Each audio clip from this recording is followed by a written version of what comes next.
Chapter 1076. Student, put down your weapon. Let's talk nicely. The people around were shocked. They did not expect Bei Yunj to act so quickly. Even the staff could not react in time. Xiao Han also felt that death had enveloped his life. For the first time, he felt like his life was hanging by a thread and his eyes were filled with fear. You! Chief Chen was furious. Who are you? Do you know what you're doing? Put it down. Bei Yunj licked her red lips and suddenly smirked. Before anyone could react, she punched Xiao Han's face ruthlessly. Xiao Han's mouth was filled with blood and his teeth were loose. After howling in pain, he was trembling in fear. The rest of the people were also anxious and in disbelief. They did not expect someone to dare to hit someone in the police station. Crazy, crazy. She was really crazy. Bei Yunj turned her neck and the sound of her muscles and bones moving could be heard clearly. She suddenly laughed and her voice was dangerous and cold. Are you threatening me? Tell me, what kind of urn do you like? Xiao Han met Bei Yunj's cold eyes and felt as if he was soaked in ice as his body trembled.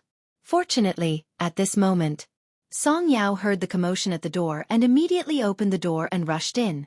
When she saw this scene, her face paled slightly and she immediately went up to grab Bei Yunj's hand. Yunj?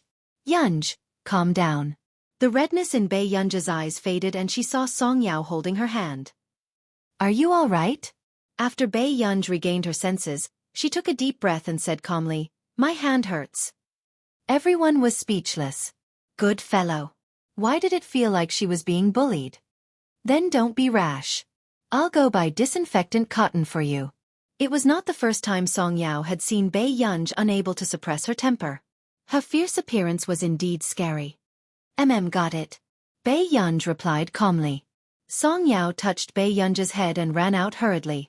The others did not dare to agitate Bei Yunj, afraid that Bei Yunj would do it again. Outside the door, Chief Chen had a bad temper. Find her parents. Call this person's parents over. Have you found the school's parents' phone numbers? The staff member checked slowly. Soon. Who wouldn't shout good in their hearts when they saw Xiao Han being beaten like a dog? However, with Chief Chen around, no one could say anything. What bastard is this? Daring to snatch a gun here, I want to see which parent raised such a daughter. Chief Chen finished speaking. The staff member had already made the call, but when he heard the familiar formulaic reply, he felt a little strange. There was an inexplicable sense of familiarity. Hello, is this the Hualing Subdistrict Police Station in Yun City? Please wait a moment. Someone will come to deal with it in half an hour. The staff answered in confusion. After hanging up the phone, he felt that he had seen this phone number before. Chief Chen had already brought the foreign negotiators and Xiao Han into the meeting room. 20 minutes later, the staff member suddenly had a ridiculous idea in his mind. He immediately opened the record book and checked the phone numbers one by one. She didn't expect that he would really find her a few minutes later. He took a closer look. In the office of the Southern District of Country A. He stood up suddenly and was about to go in to report when he saw a white-haired elder walk in energetically. He smiled politely and asked, Little comrade, I'm here to look for someone. May I know where the meeting room is? Chapter 1077. The staff looked at the person in front of him and almost blacked out.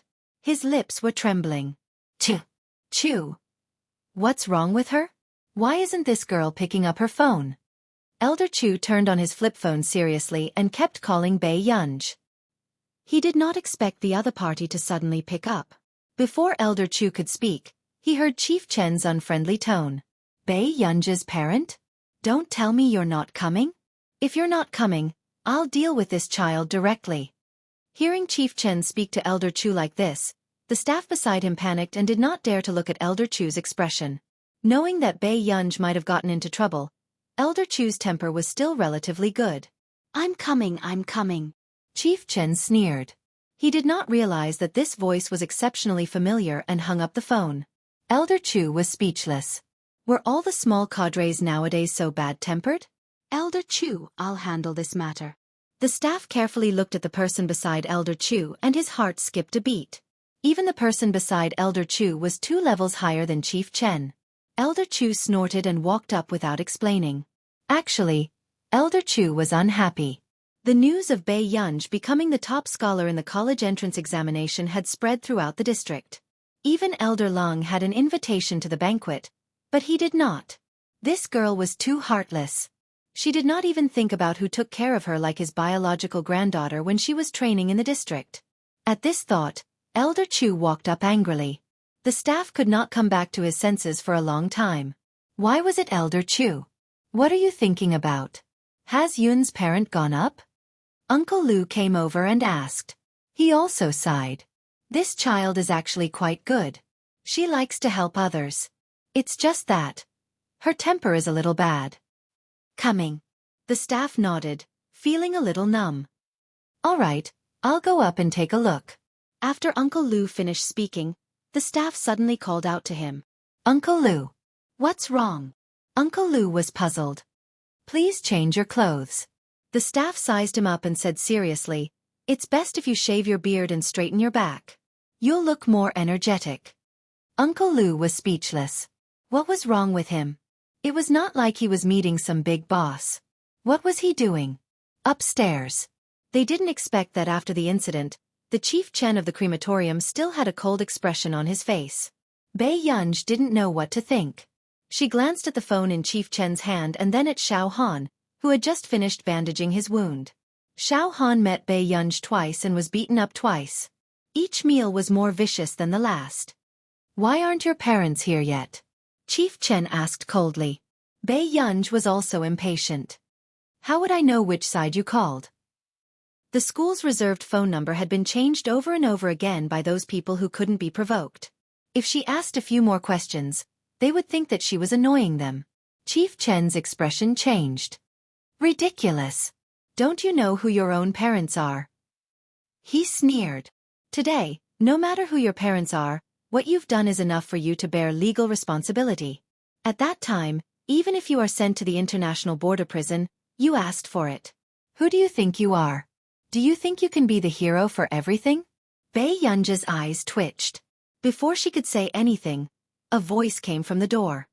Why do you have to go to prison if you want to be a hero? Chief Chen knew that Bei Yunj's parents had arrived. He turned around and sneered. No wonder you dared to commit murder in the bureau at such a young age. I think it's because the upper beam is not upright. Elder Chu. Chapter 1078. Director Chen instinctively stood up, his entire body tense. His mind was in a mess. He didn't understand why Elder Chu would appear here. And one of the foreigners happened to have seen Elder Chu before. His expression changed slightly and he had the same question as Director Chen. The upper beam is not upright and the lower beam is not upright? Elder Chu laughed, but there was no smile on his face. From the beginning to the end, he gave off an inviolable sense of dignity. Silly girl, what did you do this time? You got someone to scold me while you were at it. Although he was scolding Bei Yunj, Director Chen was scared witless. He felt that Elder Chu's words were directed at him. After regaining his senses, Director Chen's face turned even paler and he looked incredulous. Bei Yunj's guardian is Elder Chu? Therefore, he was shouting at Elder Chu on the phone just now and even scolded him in front of him. Director Chen suddenly felt a chill down his spine and he almost fainted. He had already checked Bei Yunj's information, but he didn't expect that the guardian would be Elder Chu. Elder Chu only glanced at him indifferently and said calmly, Don't worry about my identity. I'm here this time to find out what this fellow has done. If she's really guilty, I won't disobey the law. But if my girl is being bullied... Elder Chu sneered, but everyone present had a bad feeling. This old man isn't dead yet.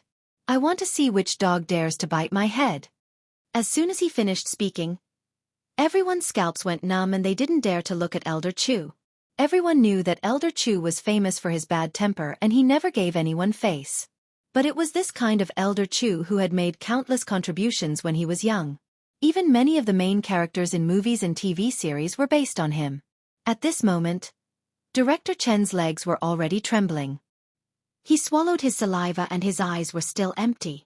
How could Bei Yunj's guardian be Elder Chu? Originally, he had planned to solve this matter without telling the higher-ups. After all, Xiao Han's background was very powerful and even had connections with Country A. It was fine for him to give Xiao Han some face. Besides, he didn't think that it was worth it to create a conflict between two countries for a powerless woman. But the unexpected mistake was this Bai Yunj. Bai Yunj also fell silent. Not long after she asked, "Old master? You my guardian?" She couldn't understand why this group of old men had such similar interests. She liked to be a parent everywhere she went. "Why, can't I?" Elder Chu said confidently. "All right." Bai Yunj leaned back, closed her eyes, and rubbed her eyes. She didn't care if there was one more person. "What's wrong with you? You didn't even pick up your phone?" Elder Chu was very engrossed in his role. Bai Yunj glanced lazily at Director Chen, who was about to shut himself up. "How are you going to pick it up if it's taken away?" Director Chen, who was holding Bai Yunj's phone, was speechless. Under Elder Chu's gaze, Director Chen slowly placed the phone in front of Bai Yunj. "Who can tell me what's going on?" Elder Chu asked coldly. Director Chen's body stiffened at this moment. He didn't dare to push the blame to Bai Yunj. He was afraid that Elder Chu would get angry and throw him out. Xiao Han was not afraid at all. "It was Bai Yunj who hit me time and time again.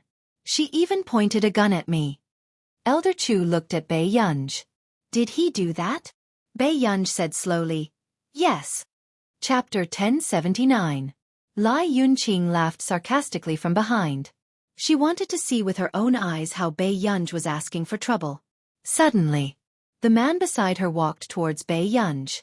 This made the sarcasm in Lai Yunqing's eyes grow stronger. But in the next moment, the man looked at the little girl in front of him casually for a while. Suddenly, he chuckled softly and naturally went along with her intentions.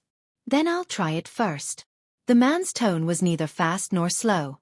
Before Bai Yunj could regain her senses, his slender figure had already bent down and his ambiguous breath was on her cheek. The itchy and hot invasion made her even more unbearable. Bai Yunj's body froze. She felt that in this position, the man's thin lips would be able to touch hers if they were just a little closer. At this moment, the man's gaze was unfathomable, as if there was some kind of desire surging in his eyes. He stared straight at her, making her ears burn. She did not expect this D*M man to use his gaze to seduce her in front of others. Before Bai Yunj could move, the man's low and hoarse laughter drifted into her ears. It was so seductive. It's quite sweet." As soon as she finished speaking, the man's lips suddenly curled up. His slender and well-defined fingers slowly stuffed the black wallet into the little girl's pocket. Hua Shidu's low laughter was not very serious, but it was also so intimate that it made one's head heat up. "Little rich woman, feed me." Bai Yunj instinctively raised her hand, but when she reacted, the man reached out and grabbed her slender wrist. He gently bit the strawberry-flavored soft candy that she had just opened.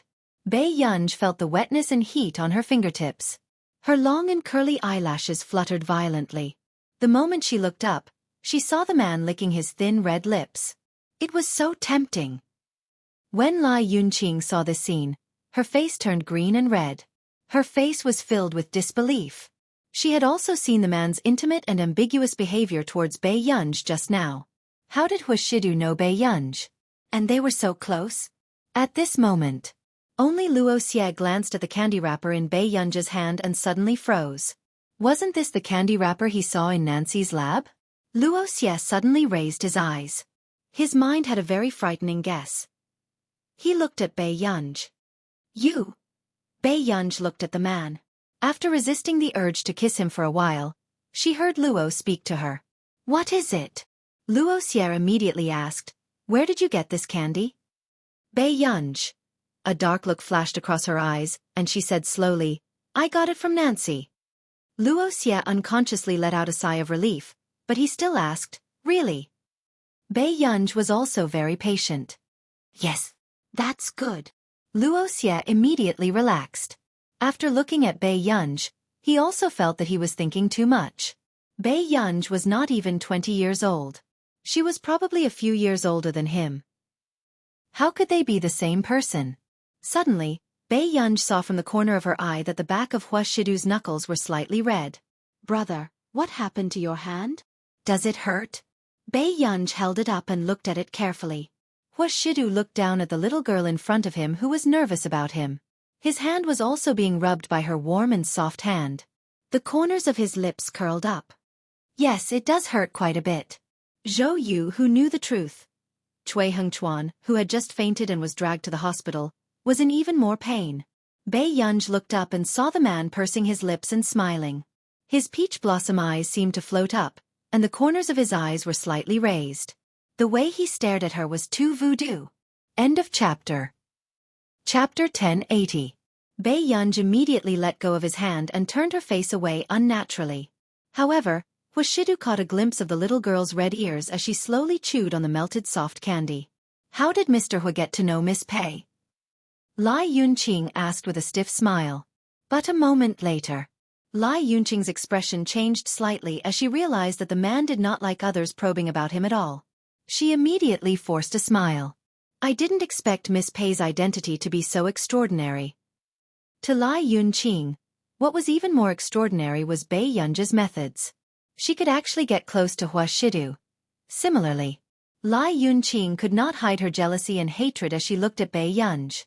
Because of Bei Yunj, her younger brother, Lai Yunheng, was not only expelled from K-Continent Academy, but also had to take a leave of absence for 3 months to recuperate. However, Bei Yunj's relationship with Shidu was not ordinary.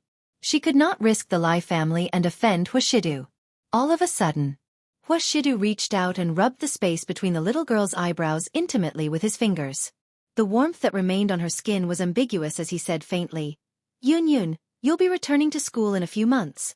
Do you want to find a tutor here? Hearing this, a strange glint flashed across Lai Yunqing's eyes and her smile deepened. Mr. Hua, actually, there's a training camp in Laboratory 191 recently. Luo Xie frowned and looked at Lai Yunqing. The training camp in Laboratory 191 was not suitable for a pampered young lady like Bei Yunj who had never seen much of the world. Those who dared to sign up for that training camp had always been scientific elites from all over the world. Moreover, it was said that there were many talented contestants among the people who signed up this year. Even if Lai Yunqing was there, she might not be able to get the first prize. Luo Xie could not help but speak up. Yunqing, in a place like the Confederate Alliance's 191 training camp, her identity. A certain someone suddenly let out a lazy ah. She seemed to be quite worried. Training camp? But brother wants to open the back door and send me there. What if I get first place? That won't be good, right? Luo Xie. This kind of confidence that was bursting to the brim was rarely seen. As expected, Lai Yunqing's smile froze and there was sarcasm in her eyes. If Miss Pei is worried about this, I can actually invite you. Luo Xie immediately interrupted. Professor Lai, Confederate 191 has already stopped registering you. It's not a big deal to stop the registration. I just need to tell Wang Huiying to add another slot. Lai Yunqing's eyes were filled with a cold sneer. Wang Huiying was famous for humiliating trash to show off her sense of superiority. At that time, Bei Yunj would definitely be fooled by Wang Huiying. However, Lai Yunqing didn't notice the smile on Bei Yunj's face and the way she looked at her. This was the first time she felt that Lai Yunqing was a normal person. Although Lai Yunqing didn't seem to have anything good in her head. Shidu looked at the little girl's itchy expression and subconsciously pursed his lips. His upturned peach blossom eyes were filled with a smile. Sue's gaze was so foul that it made one's heart beat wildly. Zhou Yu's eyelids twitched when he saw Master Du looking at Miss Pei with a doting gaze. Master Du was openly using the Lai family as a springboard for Miss Pei. Bei Yunj suddenly said, Professor Lai, I'll treat you to a meal. Lai Yunqing's gaze was gloomy, but she quickly pretended to be surprised and smiled. Isn't it too extravagant? Bei Yunj looked at her with interest. That won't happen. P.S. Master Pei. Otherwise, I won't feel at ease when I slap your face in the future. End of chapter. Chapter 1081. After a while, Lai Yunqing watched as Bei Yunj skillfully took out the black wallet that Shidu had stuffed into her pocket to pay. The smile on her face was also slightly distorted. She really couldn't understand why a man like Shidu would take a fancy to Bei Yunj. He even indulged her to this extent? Master Du, do you know what kind of hell level the Confederate 191's training camp is? How dare you treat Bei Yunj? before Luo Xie could finish speaking, Huashidu slowly interrupted him. It's good for her to interact more with others. Luo Xie. Are you sure you won't shatter your little girl's confidence? Luo Xie could tell that Huashidu was extremely indulgent towards Bei Yunj. Master Du, you'll regret it sooner or later if you spoil her like this. After speaking, Luo Xie also walked away. At this moment, there was no one around. Master Du, there are many people with status who are participating in the training camp this year. Miss Pei Shi. Zhou Yu hesitated. However, the man just pulled down his tie unhurriedly. The loose collar made him look light and lazy. Then let's properly remind them who this person is. Hearing this, Zhou Yu couldn't help but shudder. Yes, he didn't expect that every time he felt that Master Du doted on Miss Pei enough, Master Du would continue to break through the bottom line. Let her go in and have fun for a while. Huashidu smirked as he watched Bei Yunj walk towards him. Aren't you going to treat someone to a meal? Huashidu naturally reached out to tidy Bei Yunj's slightly messy hair. I've already paid. After Bei Yunj finished speaking, she stuffed the used black wallet into the man's coat pocket. She even added, I didn't use much. Zhou Yu maintained his smile and didn't say anything. Ha! What's wrong with spending some money? Even if you sold Master Du out, Master Du might not be angry. In the restaurant, Lai Yunqing couldn't help but secretly ask Luo Xie. She smiled. Miss Pei is really young and energetic. Mr. Hua also dotes on her a lot. I wonder if Mr. Hua will send someone to accompany Miss Pei to the training camp? Luo Xie snorted. Send someone to accompany her to the training camp? Master Du has already been bewitched to the point that he has lost his rationality. Do you still think that there's someone who can compare to Bei Yunj? Lai Yunqing did not expect to get such an answer. But after hearing Luo Xie's words, she relaxed. Her lips curled into a sarcastic smile. Since that was the case, it was the best solution. Confederation Laboratory No. 191 was located in a remote castle in Continent K. Bei Yunj went in smoothly. Hello, which training camp are you from? Suddenly, someone asked. Bei Yunj turned around and saw a young man wearing glasses. Which training camp? There's no biology course this year. The training camp only has chemistry, physics, and computer science. The young man was a little impatient. Bei Yunj's eyes moved and she thought for a moment. Physics. Hearing this, the young man frowned and glanced at her with an inquisitive gaze. What does your family do? Bei Yunj thought for a moment and said, It makes money. The young man, Bei Yunj rubbed her thumb and said impatiently, Big brother makes money, second brother sings, and third brother likes to play games. The young man. This family lived a very muddle-headed life. The young man nodded. So you're a poor student. Bei Yunj. End of chapter. Chapter 1082. After Xiao Han came to his senses, he shivered again and hurriedly called Du Xiao. But in the end, he was told that the International Musicians Association had forced him out. How is this possible? How could this be? Xiao Han's face was ashen and his heart was throbbing with pain. He staggered and fell to the ground without a care for his image. Bei Yunj returned to the Computing Institute. What's wrong? It's rare to see you here at this time. Zhong Shanglin laughed.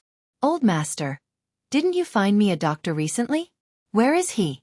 Zhong Shanglin was stunned by Bei Yunj's sudden positive attitude. Then he smiled from ear to ear. Wait a moment. I'll ask him if he has time to come now. Zhong Shanglin was very happy. After all, he had always been most worried about Bei Yunj's psychological problems. Usually, Bei Yunj treated this matter very casually. Scientific research was more important than her health. But today, she actually took the initiative to look for a doctor. In the research lab, Bei Yunj also lowered her eyes. Her thoughts were running wild. Actually, in the past year, she rarely had uncontrollable violent thoughts, so she always thought that her situation was much better than before. Half an hour later. Suddenly, there was a knock on the door. A young man pushed the door open and entered. When he walked in and saw Bei Yunj's face, he was stunned. You are? Bei Yunj did not care about his probing and replied indifferently. Yes. My name is Yu Jilin. Yu Jilin, who had always been indifferent, looked at Bei Yunj in front of him and felt inexplicably nervous. He did not expect that the new scientific researcher was actually a young girl in her 20s. Hello. Bei Yunj was polite, but her attitude was more distant. But to Yu Jilin, who had seen all kinds of people, he could understand. When will the treatment start? Bei Yunj's sudden question made Yu Jilin react. I only know a little about you. I might need to spend some time with you. Yu Jilin said, Miss, can you relax and chat with me? Bei Yunj agreed, but after 2 hours, they got very little useful information. After all, Bei Yunj's problems started in her previous life, so she couldn't describe the circumstances of her previous life in detail. In the end, Yu Jilin decided to wait for a few days. He wanted to make another appointment to see how Bei Yunj interacted with the social environment. Before leaving, Bei Yunj asked casually, Dr. Yu, will my condition affect the people around me? Yu Jilin was silent. Miss Pei, your condition is very likely to lead to violent tendencies. Also, you had such thoughts today. But I don't want to hurt the people around me. Bei Yunj pursed her lips. I know you're sincere to the people around you. However, Miss Pei, if relationships are based on communication, it might be difficult for you to feel the love of others when your illness worsens. Yu Jilin teased, however, I don't think Miss Pei has a boyfriend. At this point, Yu Jilin saw Bei Yunj suddenly look at him. He heard the other party say slowly, I'm actively cooperating with the treatment so that I can have a boyfriend. Yu Jilin was speechless. Miss Pei, don't worry. There's no result yet. We don't have to be too pessimistic. Yu Jilin wanted to comfort Bei Yunj, but he didn't expect her to nod her head as if she understood. Then do I have a chance to fall in love in university? Chapter 1083. Yu Jilin. He could not tell that this person actually wanted to fall in love so much. For a few days, Hua Shidu could feel that Bei Yunj was looking at him with a complicated gaze. However, as soon as he approached, Bei Yunj would lower her head and write something on the computer. This made Hua Shidu think that this child had gotten into some trouble and could not solve it by himself. In the corporation. In the huge office, the light from the floor-to-ceiling window not far away shone on the man's side profile through the gaps in the blinds. How's that matter going? Hearing Hua Shidu's sudden question, Zhou Yu was stunned for a moment before he immediately said, Xiao Han's matter has been resolved. The man was silent for a moment. Is there anything else? Zhou Yu hesitated. There shouldn't be anything else recently. Hasn't Miss Pei been going to the computing institute? Zhou Yu knew a little about Bei Yunj's whereabouts, but he would not follow her. He would only secretly remove some obstacles for Miss Pei. The man retracted his gaze and hummed lightly before letting Zhou Yu leave. In the evening, Zhou Yu was sitting in Tsang Su's office and playing with his phone when he suddenly saw Tsang Su running in a panic. What's wrong with you? Can you calm down? If Master Du sees you, you will be despised again. Zhou Yu's eyes were filled with disdain. Tsang Su seemed to have suddenly entered a meditative state and cursed again. F***ck, Zhou Yu, ? Then, Zhou Yu's face darkened. What are you doing? I only sat in your office for a while. What's with your attitude? No. Tsang Su swallowed his saliva and said with some difficulty, I went to a hotel near Muse today to accompany a customer for a meal and saw Miss Pei. And then? Zhou Yu asked instinctively. I saw her walk into Muse with a man beside her. After Tsang Su finished speaking, Zhou Yu was about to say something when he suddenly noticed someone passing by the door. His expression changed and he gestured for Tsang Su to shut up. However, Tsang Su was very excited. Do you know Muse? This is a bar. Miss Pei actually swaggered into a bar with a man. This is clearly the little cabbage that our Master Du has painstakingly raised has been snatched away by someone else. Zhou. Do you dare to stab Master Du in the heart again? Zhou Yu had no choice but to brace himself and stand up. Master Du, Tsang Su's body trembled when he heard this. It was over. Hua Shidu only glanced at them unhurriedly. There was no expression on his face as he walked away. Seeing this, Zhou Yu swallowed his saliva and asked carefully, Master Du, is he angry or not? After so many years, I still haven't been able to figure it out through Master Du. You don't have to think about this. As long as it concerns Miss Pei, Master Du is no different from an ordinary man. Tsang Su still felt as if the god of death had just descended upon him, and his heart was still filled with lingering fear. Muse. Bae Yunja's eyes twitched. Observe from here? Yes. You just sit at the bar counter. If someone comes looking for you, you can chat normally like before. Yu Jilin even brought a book to analyze and record at any time. Bae Yunj. This was the first time he had encountered such a treatment method. Bae Yunj walked to the bar counter and sent a message to Huashidu, saying that she would be home later today. Very quickly, the man replied to her message simply. Bae Yunj did not pay much attention to it. She sat at the bar counter and drank. It had to be said. Bae Yunj only needed to sit there and not say anything to attract the attention of most people. Chapter 1084. After a while, a man in a suit with a glass of champagne in his hand leaned against the bar counter with a smile. Miss, are you alone? Bae Yunj was about to say something when she noticed Yu Jilin's gaze. Yes. Shall I treat you to a drink? The man in the suit smiled confidently and placed the Mercedes-Benz keys on the bar counter. Miss, you look very young. You should be a university student? Bae Yunj bit the straw for a while and looked down at the low-alcohol cocktail he handed over. She suddenly laughed. The way she raised her eyebrows was charming and charming. But then, Bae Yunj snapped her fingers and slowly pushed the card to the female bartender with her fingertips. She smiled familiarly and said, I'll treat everyone here today. As soon as she finished speaking, the man in the suit turned green. As the most high-end bar in Yuncheng, Muse gave a first-class customer experience. Of course, the drinks were also the most expensive. Even if it was him, he wouldn't dare to buy everyone's drinks just for a woman. For a moment, there were cheers in the bar. Yu Jilin, who was not far away, was stunned by Bae Yunja's actions. He had wanted to see how she would politely reject others or chat with others casually. After all, the atmosphere in a bar was very relaxed, but it also tested one's social skills. However, he never thought that the moment Bae Yunj came up, she would be like a frequent customer of a nightclub. She scared everyone away. But fortunately, although Bae Yunja's lineup was a little big, there were also many people who came for her face. Yu Jilin eavesdropped on them. Miss, do you have any hobbies? Bae Yunj didn't even look up.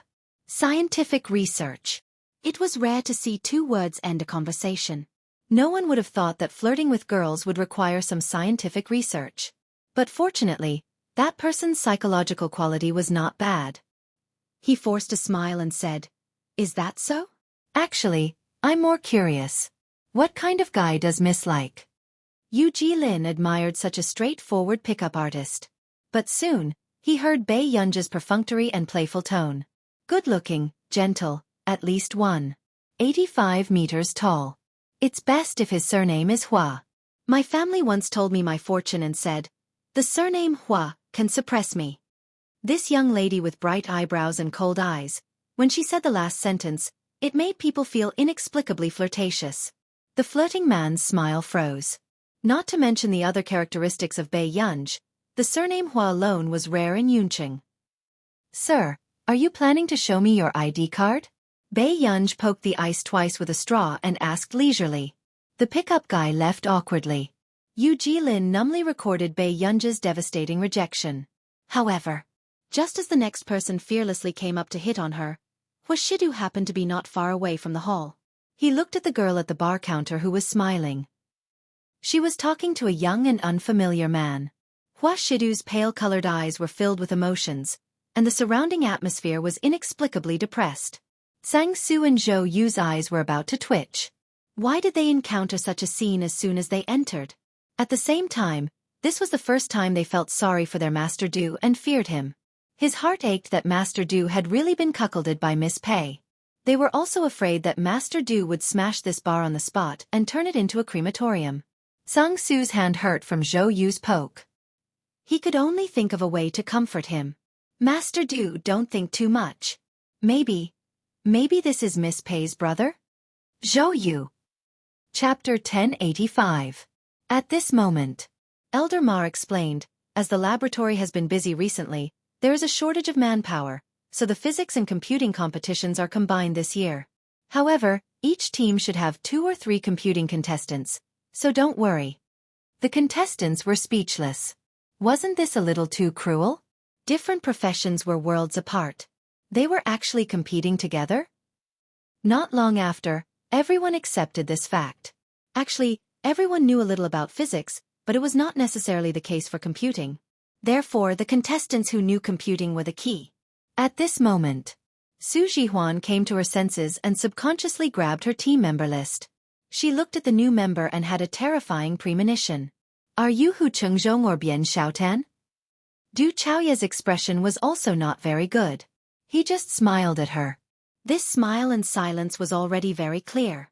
It was over. She had just chased away 2 computing contestants.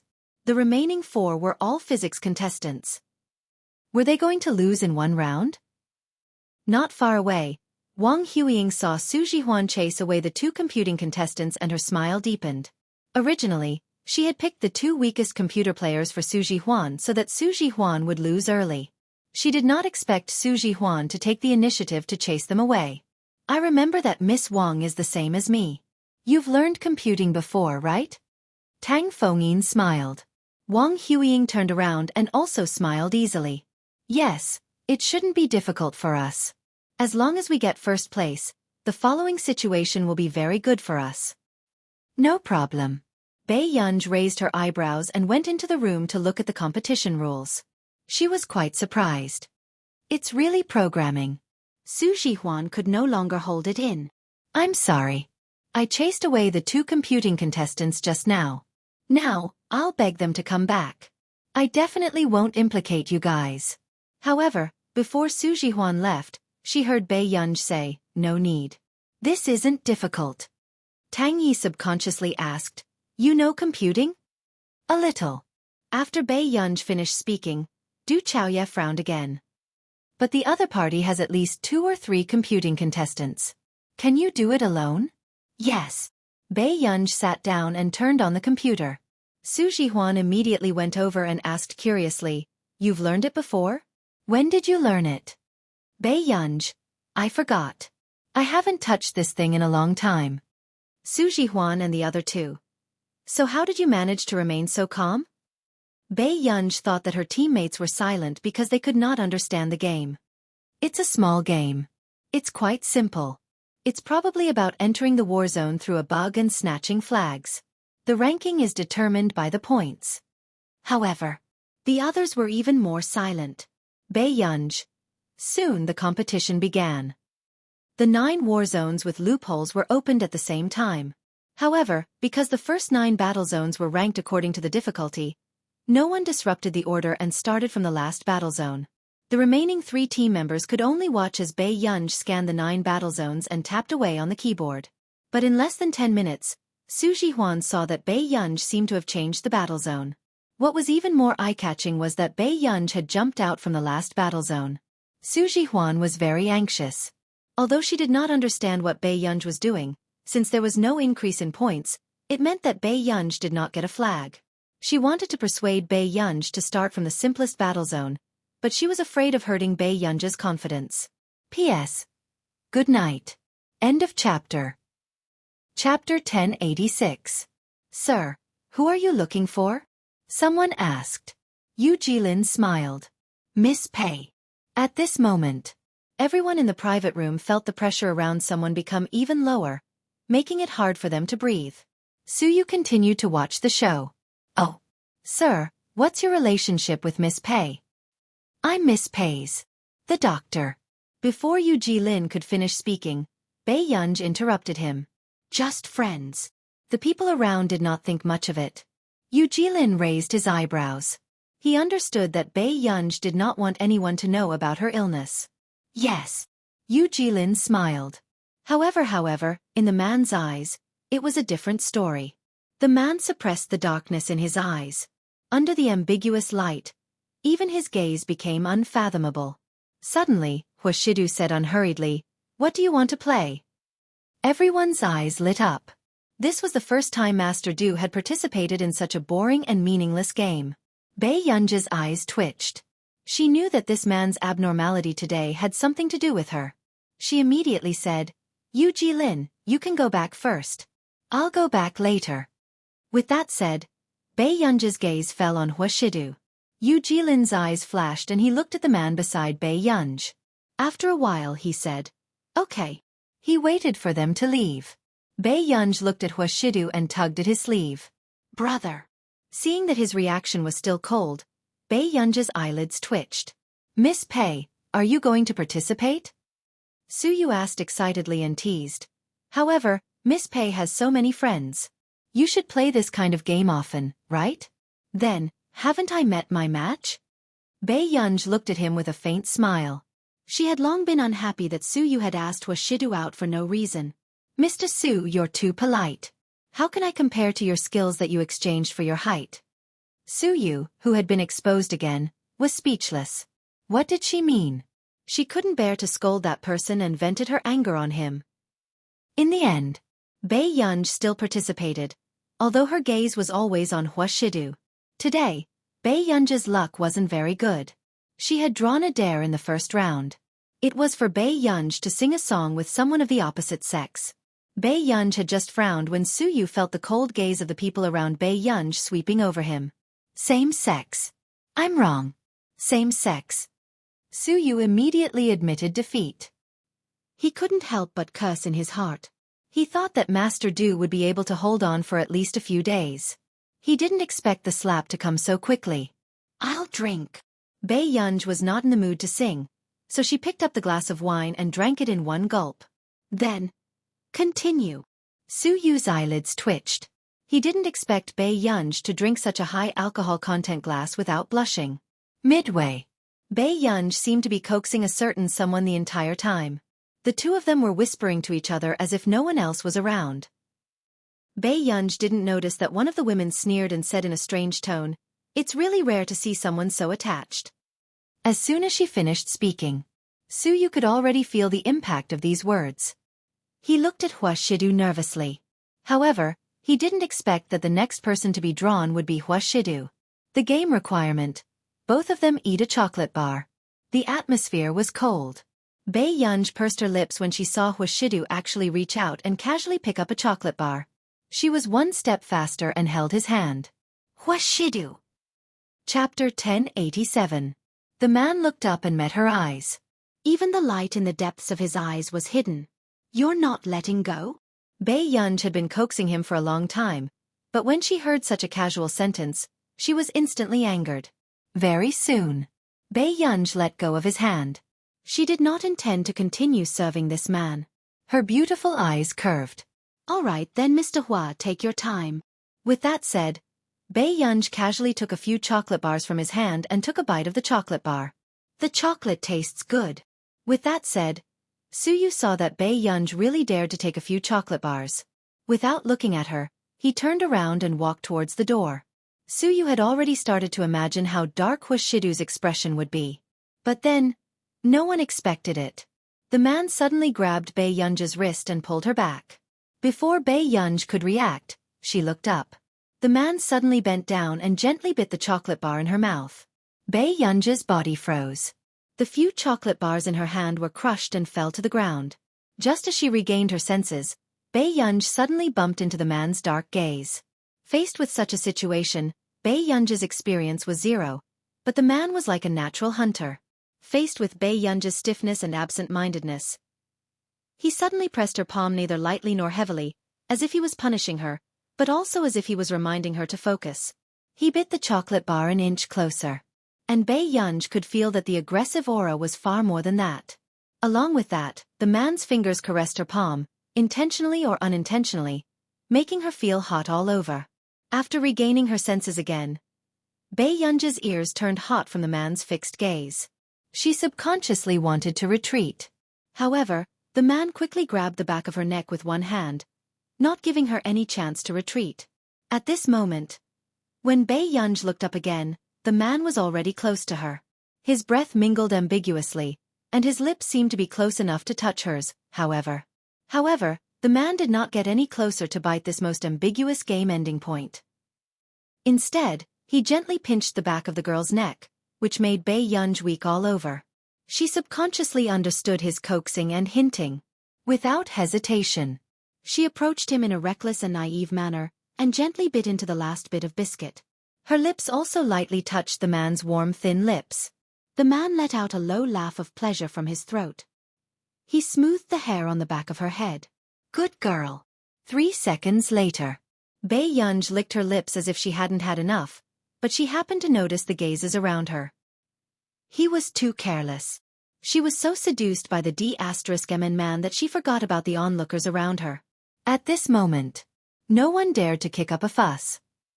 After all, the main character was the Hua family. Suyu glanced at the woman who had just spoken ill of Bei Yunj. His expression was ugly.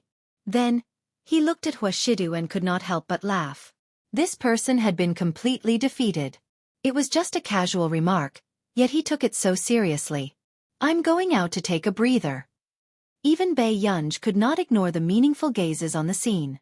After Bei Yunj left, someone drank too much and teased. Master Du will be pulled down from his pedestal one day? Aren't you afraid of being a hero's mound? These words were too bold, so much so that everyone was afraid of Hua Shidu's reaction. But they did not want to. The man actually answered. Chapter 1088. However, it seemed like he was deliberately saying it for someone to hear. The man curled his lips, picked up the cigarette on the ashtray, and tapped the ash lightly. His peach blossom eyes curled up lazily and bewitchingly. I'll gladly endure the hardship under your skirt. As soon as he finished speaking, everyone present fell silent and could not recover from their shock for a long time. This sentence gave people a strong sense of shock. Who would have thought that there would be someone who could make the Hua family's man willing to work for her? At this moment, the girl who had been gossiping earlier had turned completely pale. Her fingers were clenched tightly on the back of her other hand. There were too many people in the industry who admired Hua Shidu, but everyone knew that this man was unattainable. No one could pull him down from his pedestal. Hence, like others, she quickly dismissed the idea. However, she did not expect to see a beautiful girl being so bold as to be intimate with Hua Shidu today. Although the girl was coaxing him, she could tell that Hua Shidu treated Bei Yunj differently. That was why she could not help but say those words. She was indignant. However, she was timid and did not dare to approach such an unreachable man. And now, the unreachable man in everyone's eyes was willing to bow down to another woman in front of everyone. The game didn't continue either. Bei Yunj sat at the bar counter. She did not notice why there were fewer and fewer people in the bar before midnight. She leaned her head with one hand and closed her eyes sleepily. Outside the glass window, Yu Jilin had not left yet. He sat in the driver's seat and watched as Bei Yunj fell asleep bit by bit. His heart skipped a beat and he got out of the car. He did not know why, but when he saw Bei Yunj alone in the bar, he wanted to wait outside the bar. At the entrance of the bar, just as he pushed open the door, he looked up and saw a handsome man sitting beside Bei Yunj. It was the man in the private room. Hua Shidu glanced at the wine bottle beside Bei Yunj and frowned. He then looked up at Sang-Soo. Is this wine? Bei Yunj had a good tolerance for alcohol and he had never seen her drunk. Sang-Soo immediately said, It's Dr. Luo. Dr. Luo said that he wanted to give Miss Pei a dose of medicine. Luo Xie's original words were to quickly give Bei Yunj the medicine. But Sang-Soo didn't have the guts. He could only secretly whisper into the wine. The man was silent. What do you think is the use of drugs mixed in wine? Sang-Soo was so anxious that he stuttered. Master Du, How could he have thought so much? He couldn't just ask Bei Yunj if she wanted some medicine, right? Moreover, Miss Pei didn't know that Master Du knew about her illness. Therefore, when he saw that today was a good opportunity, he immediately acted. Hua Shidu glanced at him indifferently and threw the wine bottle away. Sang-Soo was also pulled away by Zhou Yu. Hua Shidu sat beside Bei Yunj. Seeing that the young lady looked good when she was sleeping, he couldn't help but smile. But soon, he remembered that Bei Yunj had been chatting happily with a strange man in this exact spot. Bei Yunj! The man shouted casually. Bei Yunj didn't know if it was a reflex response. She grunted in a nasal voice and didn't wake up. The man reached out and touched her head. He asked unhurriedly, Did you have fun with others today? Bei Yunj almost fell down along with Hua Shidu's hand. You came to the bar alone with an unfamiliar man. The man deliberately pinched Bei Yunj's face childishly and said calmly, You need to be taught a lesson. End of this chapter. Chapter 1089. Bei Yunj's eyes flickered slightly as she glanced at this computing tutor. It's me. The tutor's smile froze and he looked at Su Jihuan and the rest. It was obvious that Bei Yunj looked the youngest in this team. It's really you? The moment the tutor finished asking, Wang Huiying's slightly dark expression returned to normal. Wang Huiying suddenly said, Miss Pei is very capable. You fixed the bugs in the 3rd to 9th battle zones, right? She continued, but aren't you violating the competition rules by doing this? The other contestants can't get in to get points. With that said, everyone's eyes were focused on Bei Yunj. It's a loophole in her cultivation? No wonder there are no loopholes at all. Damn, so she didn't even enter the 3rd battle zone. Isn't this too unfair? If she fixed the loopholes, how are we going to get points? That's right. Teacher, she's cheating. The moment everyone thought of Bei Yunj's points, their mentality became twisted. They gritted their teeth in anger. At this moment, Su Jihuan said angrily, Wang Huiying, don't slander me. Yunj clearly left a loophole. The rest of the people laughed coldly. Left a loophole? All right, where is the loophole? Why can't anyone enter? Now everyone suspected that Bei Yunj was in the battle zone herself, so she simply fixed all the bugs. The computing tutor also frowned. After exchanging glances with the other tutors, he asked Bei Yunj, You left a bug? Bei Yunj drank her soda and said slowly, I left 3 bugs in each battle zone. In fact, starting from the 3rd battle zone, they only prepared 2 bugs in each battle zone. Who are you lying to? Teacher, since she's stubborn, let her attack it herself. The girl behind Wang Huiying laughed coldly. If she can't attack it, let her get out of the competition. No, their team is in the same team. They have to withdraw from the competition. Hu Chengzhong and Bian Xiaotan, who had left Bei Yunj's team previously, sounded even more unfriendly. That's right. So what if she fixed it? Who are you lying to? The tutor furrowed his eyebrows. Actually, no matter what, he didn't want to miss this good seedling. Even if Bei Yunj lied in public. However, just as the tutor was about to say something, Bei Yunj's smile did not reach her eyes. Why? If I go in, will you all get lost? You! The girl behind Wang Huiying gritted her teeth and sneered. Heh, so be it. Elder Ma, you heard it too. She said it herself. Bei Yunj pursed her lips and walked over to the computer without waiting for her supervisor to say anything. The sound of the keyboard attracted everyone's attention.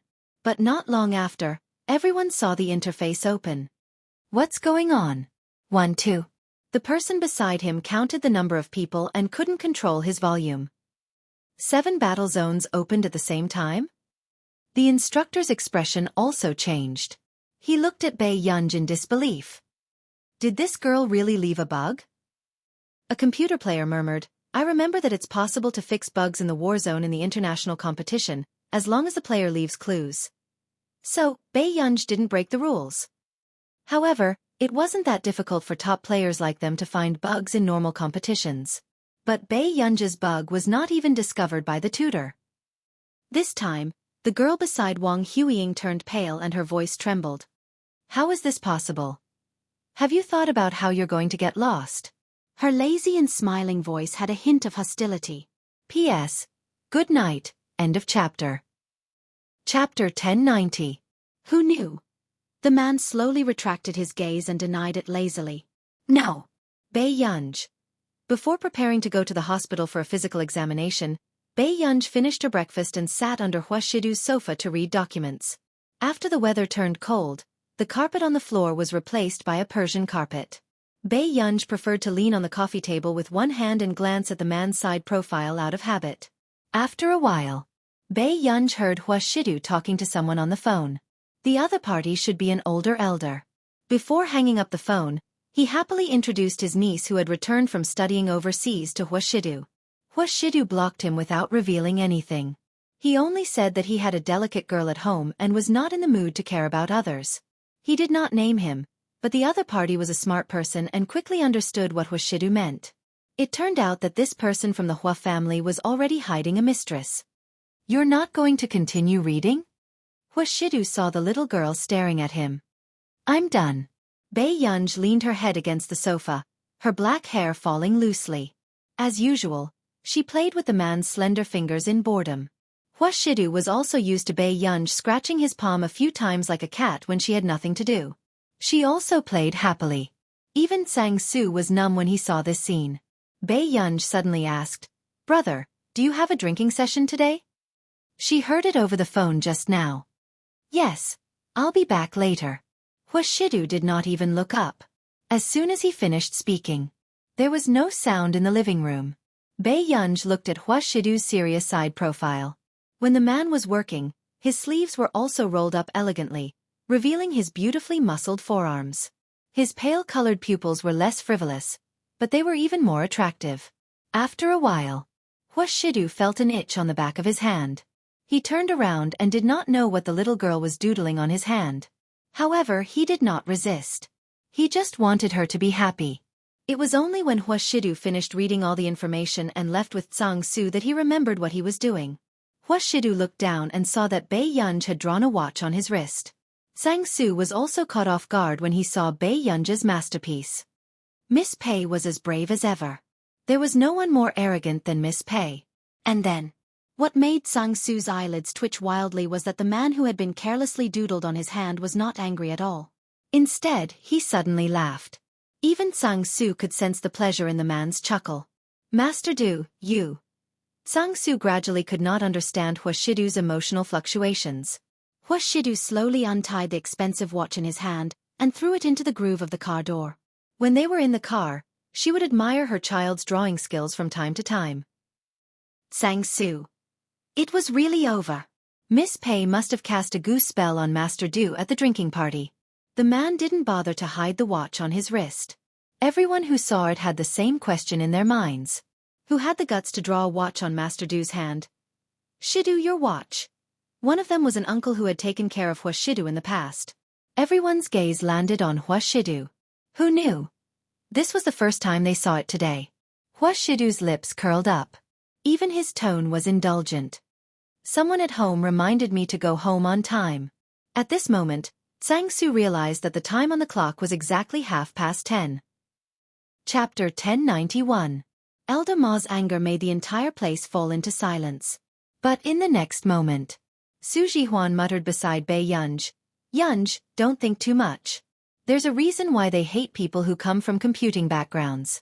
The former heir of Confederation 191 was abducted by someone who dabbled in computing. These words instantly enraged Elder Ma. Su Jihuan. It was not hard to suspect that if Su Jihuan wasn't from the Su family, he would definitely be killed by Confederation 191. It was simply a slap to the face of Confederation 191. "I didn't say anything wrong." Su Jihuan did not admit defeat and his tone was filled with disdain. At the mention of the former heir, Wang Huiying's expression did not look too good either. As for the rest of the people present, they actually did not know much about the internal situation of Confederation 191. Especially these old matters that had been hidden by Confederation 191 in the early years. In the end, Bei Yunj's team was the first to be taken away. On the way, Bei Yunj asked casually, "What's the name of the former heir of Confederation 191? "Shernani." After Su Jihuan finished speaking, he realized that something was wrong and immediately said, "Yunj, it's better not to mention this. They don't know your identity." Bei Yunj was silent for a moment. "Then what's the name of that computing student?" "I'm not sure." "Anyway, he should be a teacher hired by Confederation 191, right? I heard that he's from our country." Hearing this, Bei Yunj felt that this person was most likely Nani. Bei Yunj was speechless. No wonder he hated computing so much. If the people from Confederation 191 knew that Bei Yunj was Nani's disciple and was even sent here to look for information, they would probably die on the spot from anger. So Wang Huiying is sure Nani's junior? Bei Yunj's eyes darkened slightly. Of course not. Sure Nani is the former heir of Confederation 191. And Wang Huiying's father, Wang Hui, suddenly passed away before he married Sure Nani. Perhaps the heavens are jealous of talent. After Su Jihuan sighed, he laughed coldly. Later, Wang Hui won the position of the heir of Confederation 191 with the excuse of loving his deceased wife deeply. However, after so many years, the Sure family did not let him inherit the laboratory. Su Jihuan's eyes were filled with ridicule. Love his deceased wife? What a joke. Wang Huiying's mother was the adopted daughter of the Shi family, a woman who climbed into her brother-in-law's bed. Suddenly, the tutor behind her walked over with a dark face. Su Jihuan, what are you talking about now? Su Jihuan shrugged and didn't say anything more. On the way, Bei Yunj glanced at Su Jihuan. Do you like Shi Nani a lot? Shi Nani is a rare talent. Su Jihuan lowered her head. It's just a pity that such a person has to have her blood sucked out by a despicable father and daughter after death. Every time she heard someone call Wang Huiying little Shi Nani, she couldn't help but feel nauseous. How could there be such a shameless person in this world? Bei Yunj was deep in thought. The next day, after passing the pre-competition assessment, classes began. Yunj, do you have a pen and paper? I didn't bring. Su Jihuan said guiltily. Bei Yunj. Bei Yunj immediately threw the notebook that Zhou Yu had given her to Su Jihuan. Bei Yunj was not interested in listening to such simple content repeatedly. Instead, she took the iPad and tried to enter the library system of Confederation 191. Bei Yunj, what are you doing? The tutor, who had been greeted by Wang Huiying a long time ago, immediately screamed when she saw Bei Yunj's distraction. Am I too simple, or do you know everything? Why are you so arrogant? End of this chapter. Chapter 1092. Bei Yunj's eyelids twitched as she looked up at him. What are you looking at? Inexplicably, the tutor felt goosebumps all over his body from Bei Yunj's stare. But then he said sternly, Confederation 191 doesn't need arrogant contestants. Go to the library right now and sort out the information. If you don't go, you can withdraw from the competition now. Su Jihuan panicked when she heard this. According to Bei Yunj's temper, she definitely wouldn't keep her. But then, Bei Yunj stood up and raised her eyebrows lazily. Teacher, how many days can I tidy up? The tutor's face turned green with anger. In the future, go to the library for my classes. I don't want to see you in the classroom again. The corners of Bei Yunj's lips curled up as she lazily picked up the iPad. Sure. Before she left, Bei Yunj considerately closed the classroom door. The contestants. Was this person crazy? What the tutor was talking about now was probably related to the competition later. It was equivalent to the scope of the exam. She really went to the library to sort out the information? She's really from a computer science background. She doesn't understand physics. Wang Man gloated. Wang Huiying smiled faintly. It's normal. Not everyone has the energy to do two scientific research directions at the same time. Yeah, she's not as good as you, Huiying. Huiying, you're a real genius. Wang Man said enviously. Then she smiled to vent her anger. By the way, if the old monster in the library is still there, Bei Yunj would probably be scared half to death. When Wang Huiying heard that person, coldness flashed through her eyes. In Confederation 191, everyone respectfully called her Mississippi. Only that old monster didn't know how to appreciate favors. Sooner or later, she would drive that old monster out. The library in Confederation 191 was not like the library in Yuncheng. It had a bright dome and a spiral staircase that reached the top. There were also countless rare books in the library. Bei Yunj looked around and saw a transparent elevator. It should go straight to the top of the library. Not long after, Bei Yunj flipped through a few books on the first floor and went up to the second floor. About half an hour later, Bei Yunj arrived at the fifth floor. There was a hint of excitement in his eyes. Suddenly, a hoarse and unpleasant voice rang out from behind him. What are you doing? Bei Yunj turned around and saw an old man whose face was burned beyond recognition. His back was hunched, and there was not much gray hair left on his head. Even his scalp was faintly burned, and his gaze gave people a gloomy and uncomfortable feeling. Let me organize the information. Bei Yunj slowly closed the book. You are lying. Who are you? The old man's voice was hoarse and unpleasant to the ears. His gloomy eyes were like those of a ferocious ghost. In fact, it was very easy for people to panic. I'm a trainee. I didn't listen to the lecture and was chased here by my teacher. Bei Yunj's eyes fell on the thing in his hand.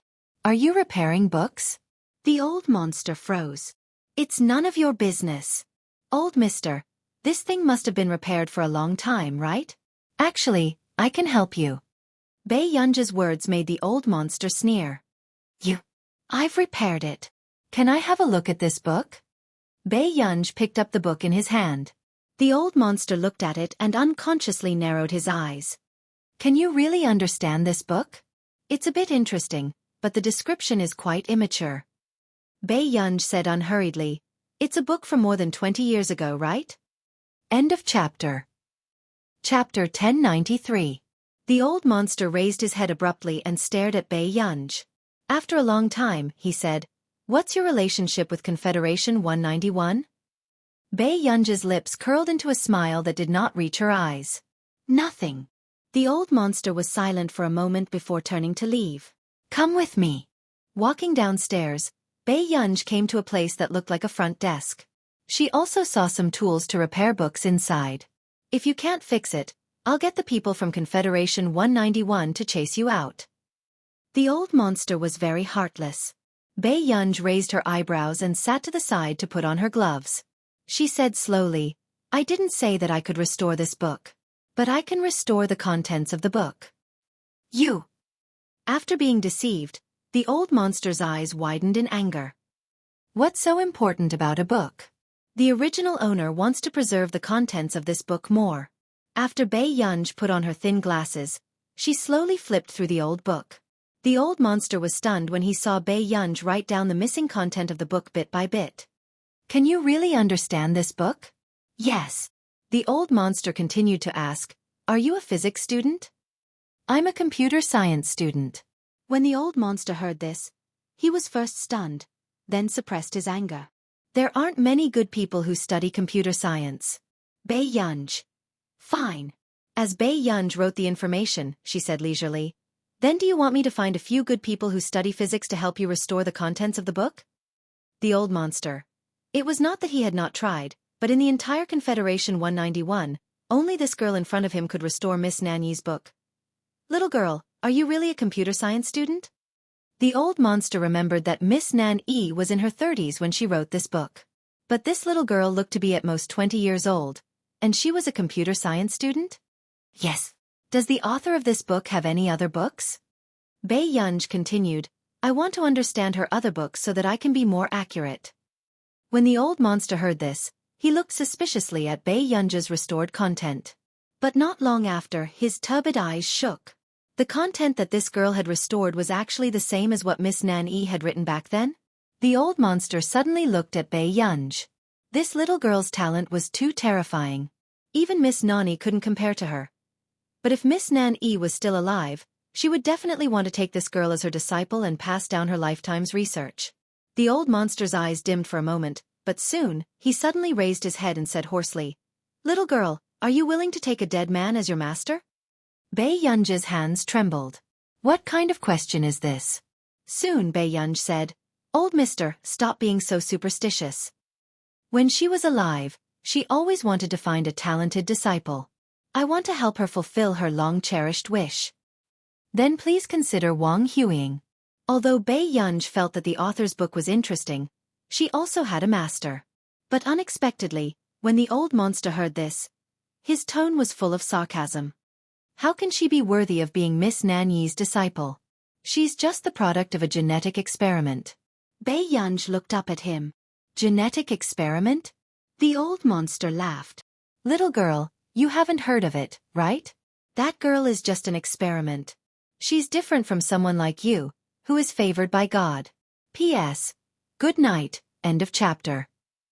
Chapter 1094. Bei Yunji didn't say anything.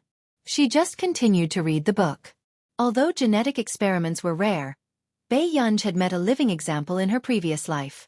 She just didn't expect to see it again in this life. In her previous life, Bei Yunji's mother, Meng Liang, had a rival since they were in school. Later, she became Meng Liang's colleague, Professor Zhu of genetics. Professor Zhu loved to compete with Meng Ying since she was young. However, she had never won. What made Professor Zhu's mentality even more twisted was that Meng Liang was naughty and mischievous when she was young. She didn't focus on her studies, but every time, her grades would be slightly higher than hers. This made Professor Zhu strongly believe that it was because Meng Liang was smarter than her. Therefore, Professor Zhu had a crazy idea. She and her husband secretly conducted a genetic experiment. The subject of the experiment was her own daughter. She wanted her daughter to be a genius. Since she couldn't beat Meng Liang, her daughter must beat Meng Liang's child for her. When Professor Zhu's daughter was 3 years old, she was told that her daughter was a 1 in a million genius. Professor Zhu was so excited that she immediately arranged for her daughter and Bei Yunj to enter kindergarten at the same time. She couldn't wait to see how her daughter beat Meng Liang's daughter. However, what she didn't expect was that Bei Yunj was much more talented than Meng Liang. She learned to read at the age of 2. Not only was she sensitive to numbers, but she also inherited her grandfather's skills in music. She could distinguish the piano keys just by listening to the sound. Later on, no matter how Professor Zhu trained her genius daughter, she was still inferior to Bei Yunj. This made Professor Zhu feel bitter and resentful. She also complained and scolded her daughter. A few years later, Professor Zhu realized that there was a serious problem with her genetic experiment. Her daughter would age faster than ordinary people. She would start to have wrinkles at the age of 14 or 15. Her testosterone levels would be out of whack, and her immune system would be severely weakened. She would often be hospitalized. This was the after effect of the genetic experiment. Professor Zhu started to regret it. Compared to her daughter being outstanding and 1 in a million, she wanted her daughter to live a long life. Therefore, Professor Zhu started to think of ways to fix everything. However, fate was always in the cycle of karma. When Professor Zhu's daughter found out that she was just a product of her mother's genetic experiment, she chose to jump off a building and end her life. Bei Yunj's eyes darkened. The pen in her hand paused, and a black dot appeared on the tip of the pen. "What are you thinking about? Focus." The old monster reminded him anxiously. Bei Yunj lazily came back to her senses and continued to write. "You don't seem to be interested in genetic experiments," the old monster suddenly said. He chuckled again. "Such a special experiment can greatly improve the progress of human society." Bei Yunj's bright eyes were calm. She said casually, "Shouldn't a researcher have a sense of awe? Humans created civilization, so they should respect life." The old monster was stunned. Not long after, he slowly said, "Little girl, someone taught you very well." Even though he was in the world's top laboratory, he had never heard anyone say such words. "Little girl, are you really unwilling to be Miss Nanyi's disciple?" The old monster asked insistently. His eyes were fixed on her. "What if I can let you inherit Confederation 191? Bei Yunj's eyebrows twitched. She glanced at him. "Sorry, I already have a master." End of chapter. Chapter 1095. The old monster frowned unhappily. He didn't expect Bei Yunj to be so tactless. "Could it be that your master can compare to Miss Nani?" Bei Yunj. Before getting the information, Bei Yunj didn't intend to tell anyone that she was Nani's disciple. Otherwise, she might be chased out. "What's your name?" the old monster asked. Bei Yunj. The old monster was silent for a moment. "My name is Oz." Bei Yunj couldn't help but ask, "How did Nani die?" Oz's gloomy voice was hoarse and unpleasant. "This has nothing to do with you." "Okay." Bei Yunj flipped through the little content and replied lazily, "I can finish repairing this book in about a week." "You can't take these books out." Oz looked like he was guarding against a thief, his eyes wary. "Okay." Bei Yunj just curled her lips. "Then can I flip through the books here?" Oz. "Up to you." "Then can I play on your computer for a while?" Oz. Didn't this person think that he was being insatiable? Suddenly, a voice sounded from the door. "Oz." Oz's eyes darkened and he left after saying that. "You can play on the computer here, but don't make any sound." Bei Yunj raised her eyebrows and glanced at the black figure not far away. She had no interest in prying into other people's privacy. "In the library's rest area. Is that your disciple? After so many years, you're finally willing to accept a disciple?" The person who came had white hair, but he was in good spirits. "She's not." Oz stretched out his skinny hand and used his long sharp nails to poke at the wick. He could clearly hear the sizzling sound of something burning, but he didn't seem to be in pain at all. The white-haired old man wanted to say something but hesitated. Looking at Oz's gloomy appearance, he also didn't feel good. Back then, in Nani's words, Oz was an unforgettable handsome young man. But now, because of Nani, he had become like this. Then why are you suddenly willing to interact with others? The white-haired old man laughed. Oz's tone was cold. You'll have to ask your people. A student who doesn't listen in class actually rushed to me. The white-haired old man. So she was a student from the training camp. I'll get someone to bring her back later. As soon as the white-haired old man finished speaking, Oz interrupted him. There's no need. She's not that annoying. Hearing this, the white-haired old man was suddenly interested in that student. After so many years, Oz's personality has become more and more withdrawn, and almost no one can enter his eyes. He wasn't averse to interact with strangers? Then we'll leave her in our laboratory? The white-haired old man smiled. Why are you looking for me?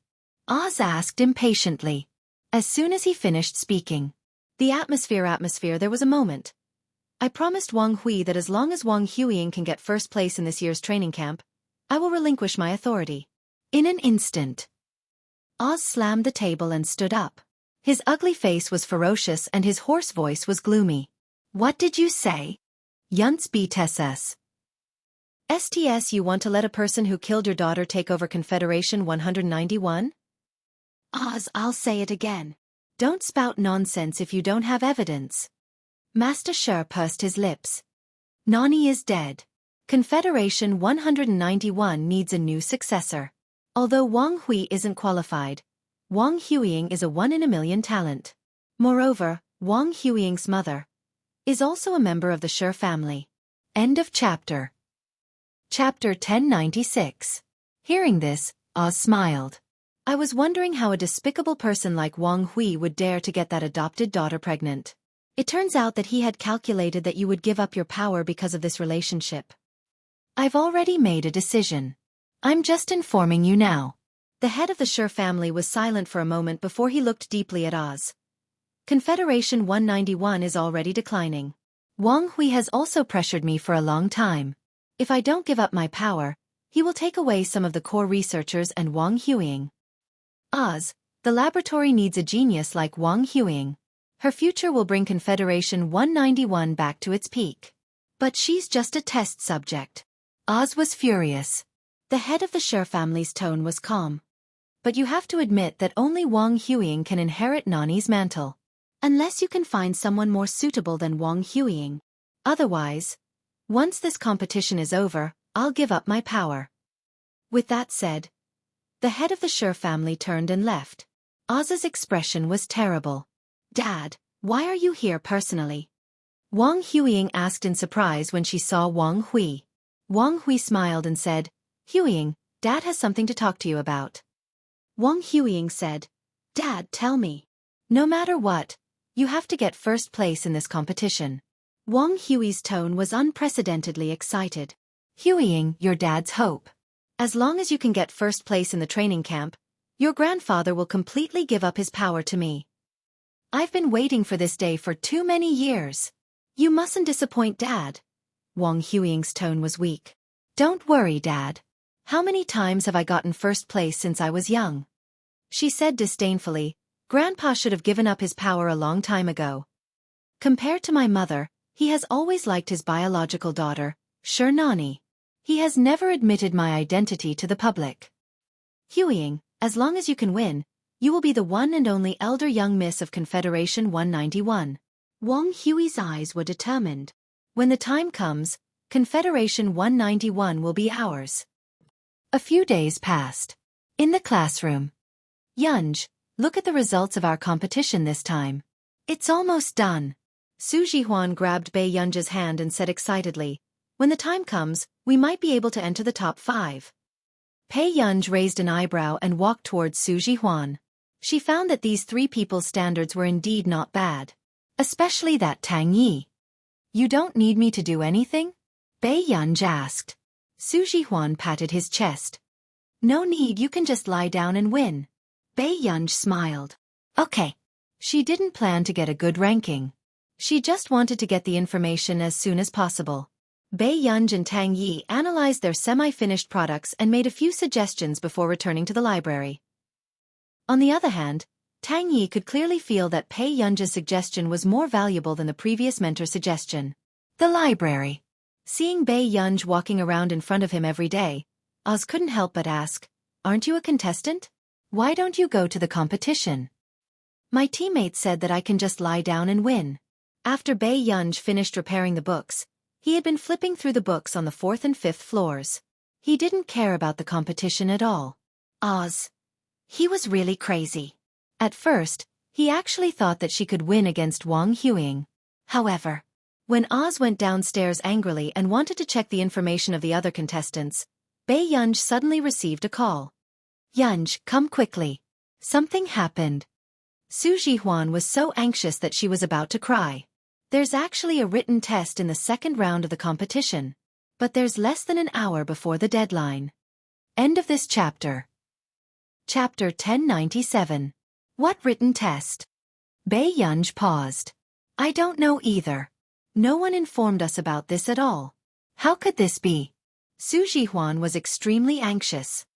"I heard from the other teams that their team spent an entire day on the written test alone.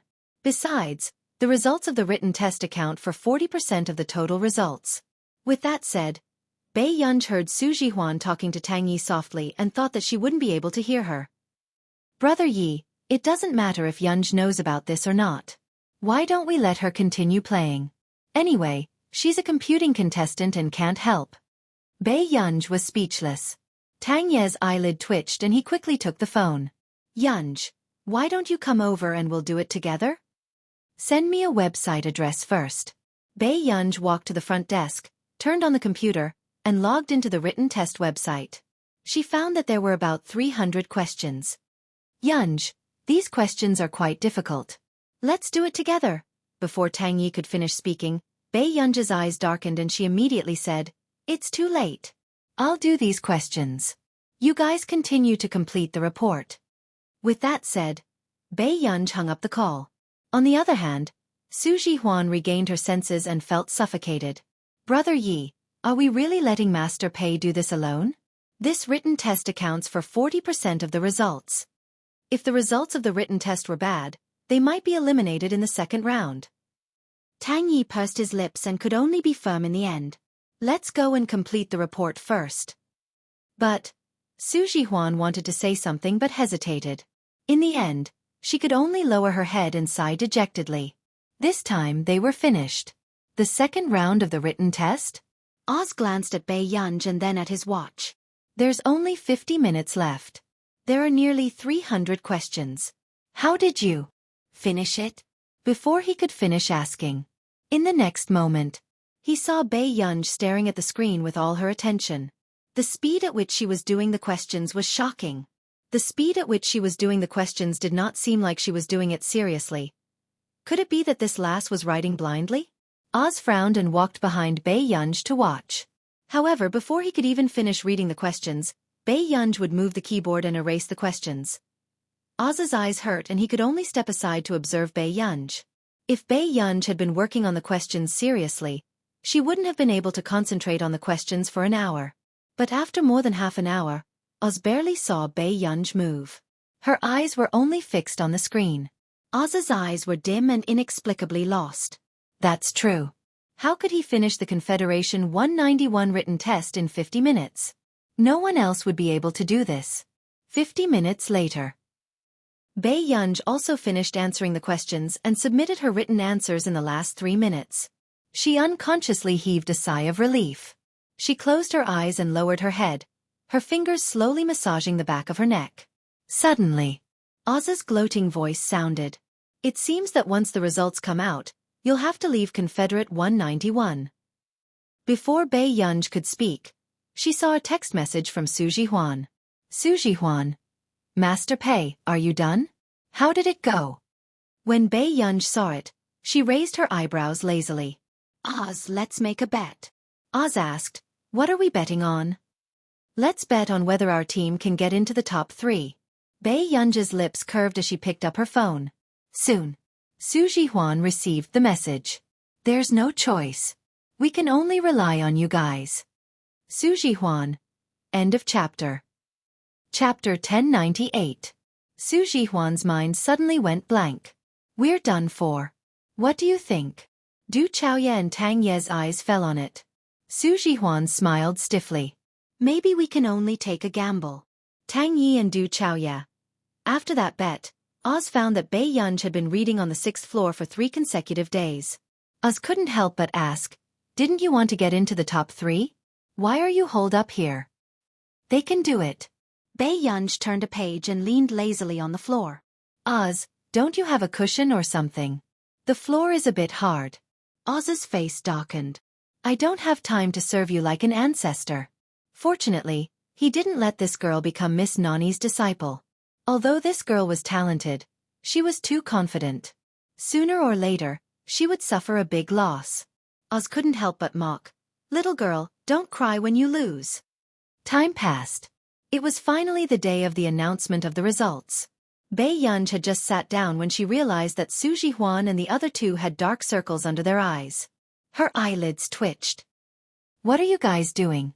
Su Jihuan was still sleepy and her eyes were dull. Brother Yi insisted that we change according to your suggestions, so we stayed up all night for 2 days. Bei Yunj raised her eyebrows. She didn't expect them to work so hard. This is the semi-finals. Only 9 teams will advance.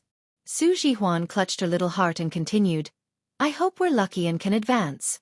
9th is fine too. At this moment, Wang Huiying, who came in, happened to hear Su Jihuan's words. Her lips curled and a trace of slyness and ridicule flashed across her eyes. A few days ago, she happened to meet the instructor in charge of the written exam and asked her to help spread the news of the written exam to all the teams.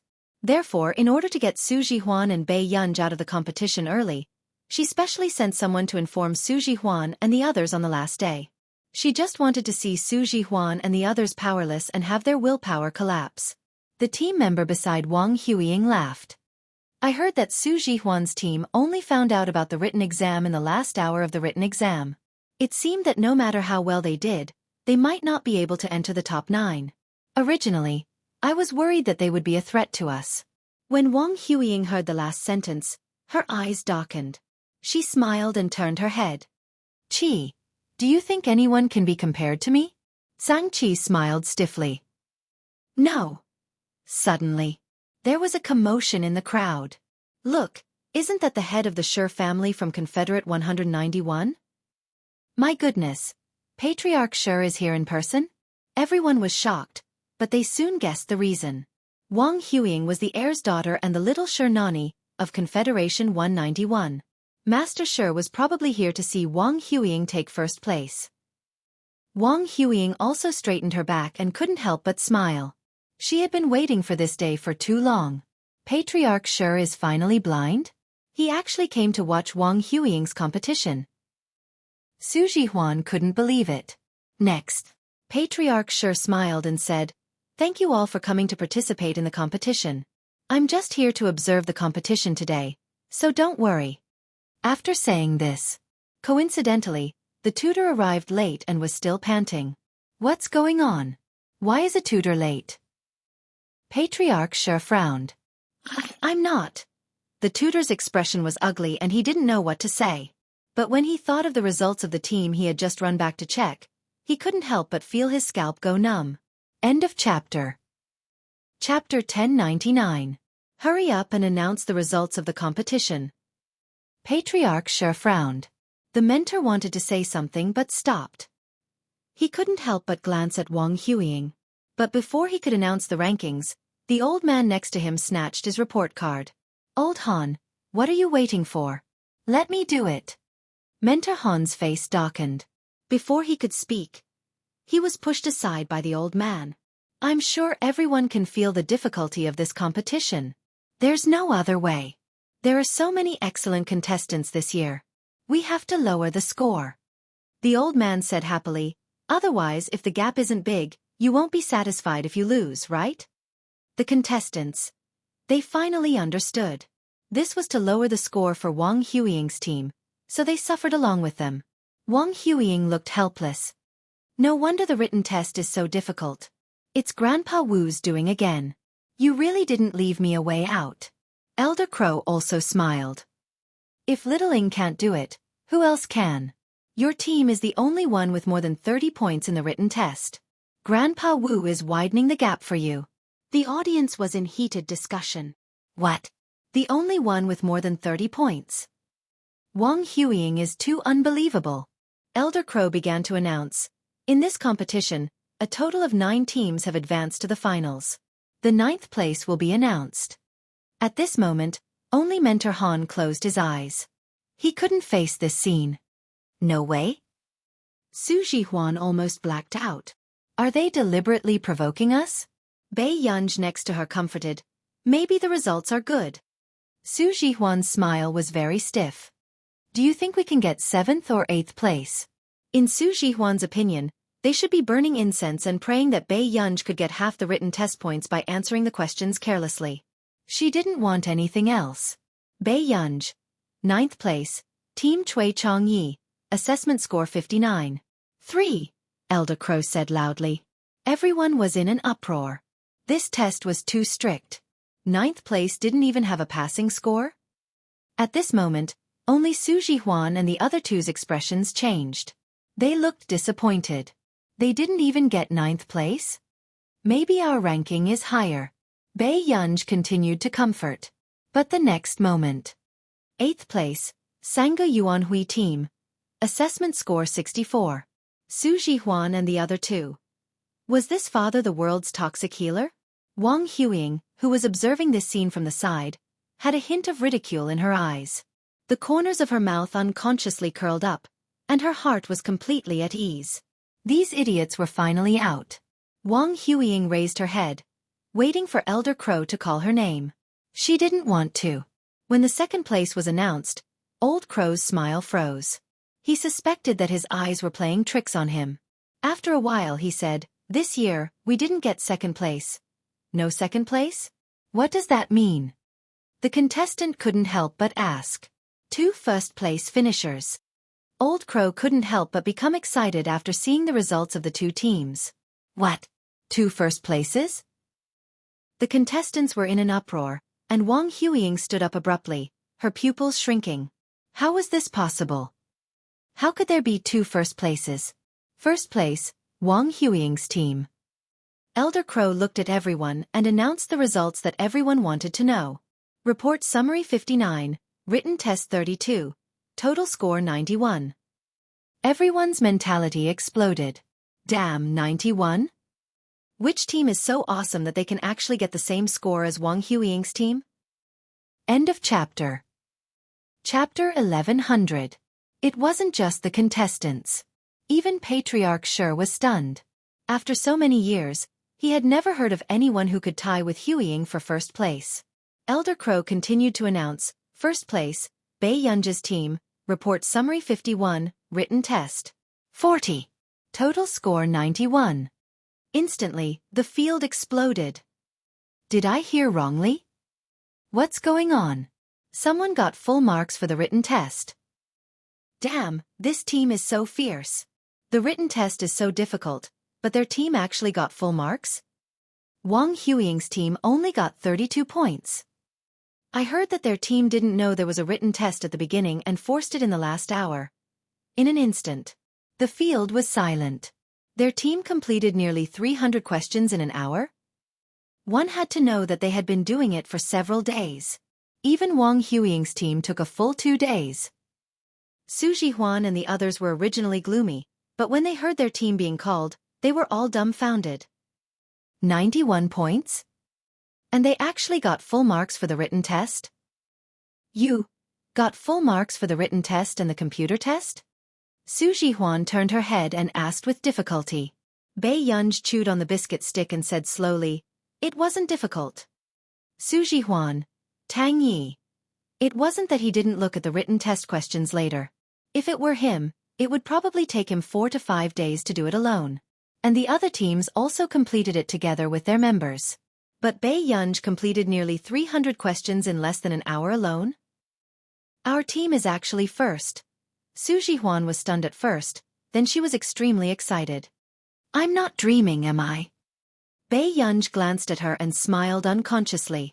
At first, she didn't expect Tang Yi and the others to overturn the finished product and change it. But Wang Huiying clenched her fists, her nails digging into her flesh. She stared at Bei Yunj and the others maliciously. How could this be? Their team didn't deserve to be in the same ranking as hers? After Wang Huiying came back to her senses, she immediately looked at Patriarch Shi, only to find that Patriarch Shi was also staring at Su Jihuan and the others. She gritted her teeth and a ruthless look flashed across her eyes. How's the matter? I asked you to investigate. Patriarch Shi was still a little suspicious. It's true. Also, I found out that there was a problem with their team's information.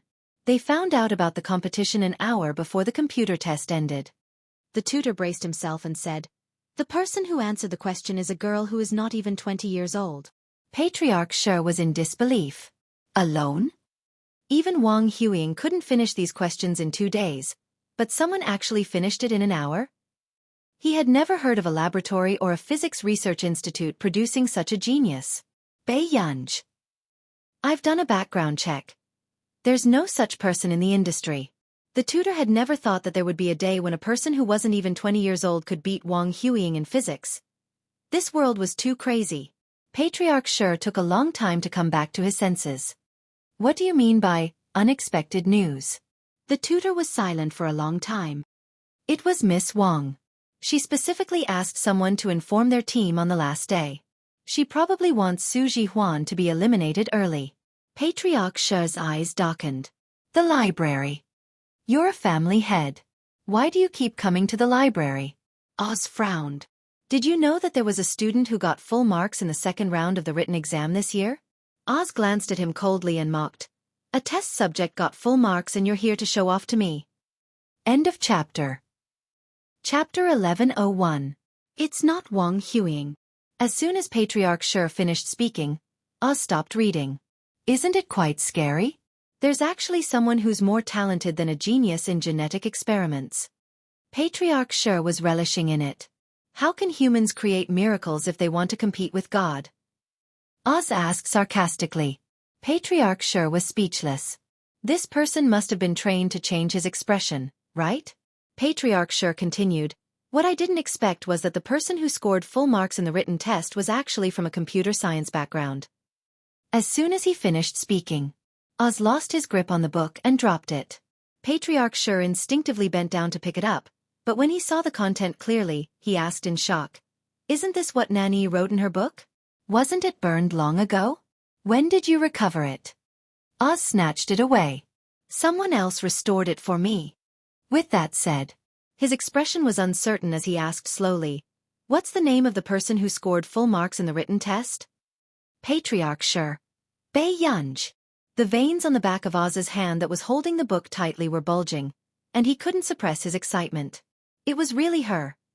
Oz had seen with his own eyes how fast Bei Yunj was doing the questions. That scene made Oz's scalp tingle when he recalled it. If it was an ordinary person, it would be impossible for them to score full marks. I heard that she only took an hour to complete the written test. However, it might be a misunderstanding. Nanny couldn't have.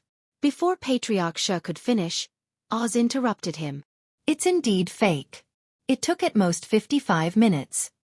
What? Patriarch Shi thought of something else. Wait, how did you know? Oz pointed at the front desk next to him. She's using your lousy computer. If it wasn't for the slow computer, that girl would probably be even faster. You actually know that girl? Patriarch Shi was even more shocked. Yes. I also said that as long as she agreed to be Miss Nanyi's disciple, I would help her get the position of the successor of Confederation 191. Oz didn't feel guilty at all. Patriarch Shi. Question mark. How could you dare to say such a thing in front of me? But she didn't agree. It's very likely that Confederation 191 is getting worse and worse, and she doesn't like it. Oz's eyes were filled with disdain, as if Patriarch Shi was dragging him down. Patriarch Shi's face darkened. Anyway, Wang Huiying is not related to you by blood. Does it make a difference to you who inherits it? Oz said expressionlessly. Is Confederate Laboratory 191 something that can be casually handed over to outsiders? Patriarch Shi glared at Oz and said in a deep voice. But a few minutes later, Master Shi asked again, Bei Yunj has a few people in her family. Has she considered settling down in Continent K? When it comes to choosing a successor, I have to carefully consider it. That girl didn't agree to take over. You'd better not leak the news. Oz sneered. What do you mean by taking over? You. Before Patriarch Sure could finish his sentence, Oz added, "All right, don't let anyone tamper with this competition. This time, the bad girl is in the way." In the living room, the loud and ruthless slap caused the hearts of all the instructors present to tighten. Wang Huiying's head was thrown to one side, and her face was red and swollen. Trash. If Instructor Han didn't bet on the other team's points, do you think you would still be in first place today? Wang Hui's eyes were dark as he threw something at Wang Huiying's face. Take a good look.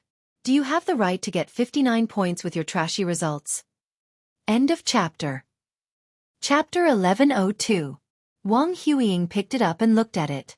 It was a comparison of her and Bai Yunji's results. Although Bai Yunji's team's results were slightly inexperienced in many areas, the key content was completely better than hers. Wang Huiying bit her lip. Her face was burning with pain, but it didn't affect her mood. Su Jihuan doesn't have the ability to beat me. I don't want to hear your explanation. I only want the results. Wang Hui's gaze was malicious. He sneered, Wang Huiying, you can't even compare to this kind of trash team. Do you still expect your name to go down in history? His words fell. Soon, Wang Hui's anger subsided slightly. He said again, Huiying, you disappoint me too much. Wang Huiying gritted her teeth. Su Jihuan, that group of trash, beat me this time just by luck. She took a deep breath, her eyes filled with stubbornness and cold pride. I underestimated them. Wang Huiying, this is the last time. You know what it means to be first this time. With that, Wang Hui left with a flick of his sleeves. When Sang Qi and the others arrived, they only saw Wang Huiying's eyes red and one side of her cheek red and swollen. Huiying, what's wrong? Wang Huiying didn't speak. She just stood up slowly, her tone was cold and sarcastic. This time, I'm going to crush that group of trash Su Jihuan into the mud. Sang Qi and the others inexplicably didn't dare to look at Wang Huiying. This was the first time they saw Wang Huiying's gloomy face. The library. Bai Yunj had just reached the 6th floor when she was suddenly stopped by someone. Girl. Bai Yunj turned and saw Oz looking at her coldly. This gloomy image was very much like a big villain who killed people like flies. But in the next moment, Oz just threw a cushion to her.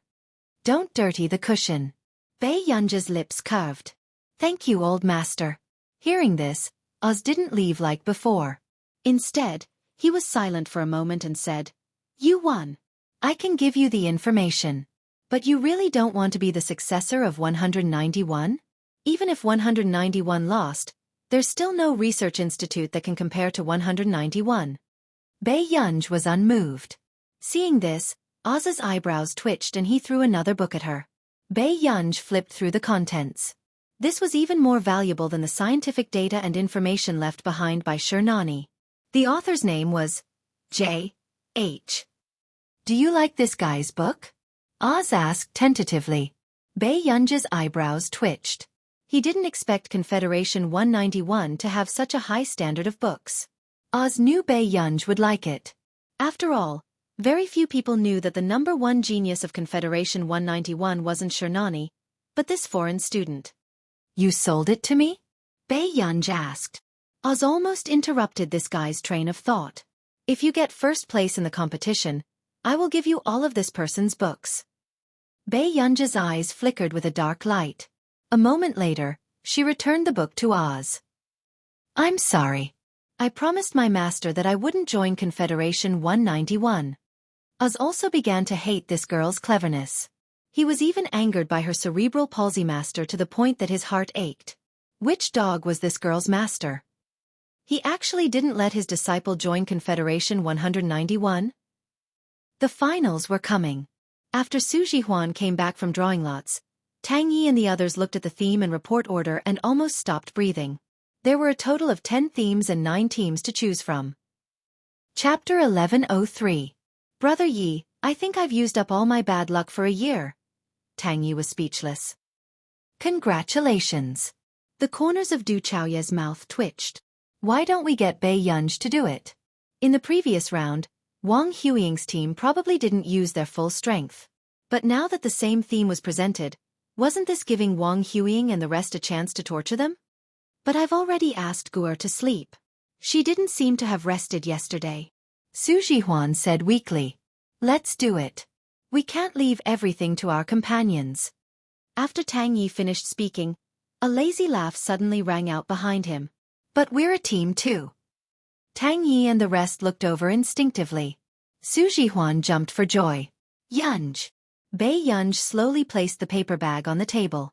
I brought you food. Thank you, Father Pei. Su Jihuan and Du Chaoya had already reached out to snatch it. What theme did you draw? Bei Yunj asked. After Tang Yi briefly explained, he was silent for a moment. Why don't you let us do it first this time? When it's about time, you can help us modify it. Bei Yunj thought for a moment. Okay. For a few days. Tang Yi and the rest were still diligently analyzing the data, and tutors often came to guide them. However, Tang Yi was careful and did not tell the tutor everything about the team's report. Soon, the tutor who had just left Tang Ye's place went to Wang Huiying's laboratory. Elder Ma, how's their progress? Wang Huiying asked. Elder Ma shook his head. That kid Tang Yi is very meticulous. He didn't tell me their content. Wang Huiying's eyes darkened and her expression was mocking. It's all right, Elder Ma. You can go back. Okay, Mississippi. After Elder Ma left, Wang Huiying suddenly said, Tang Fengyin, Tang Yi is from your Tang family, right? Is your Tang family planning to go against our Shi family? Tang Fengyin's usual gentle smile froze. Miss Wang, he's just an illegitimate son of a branch family. But he's still a member of your Tang family. Wang Huiying observed the experiment as she recorded the data.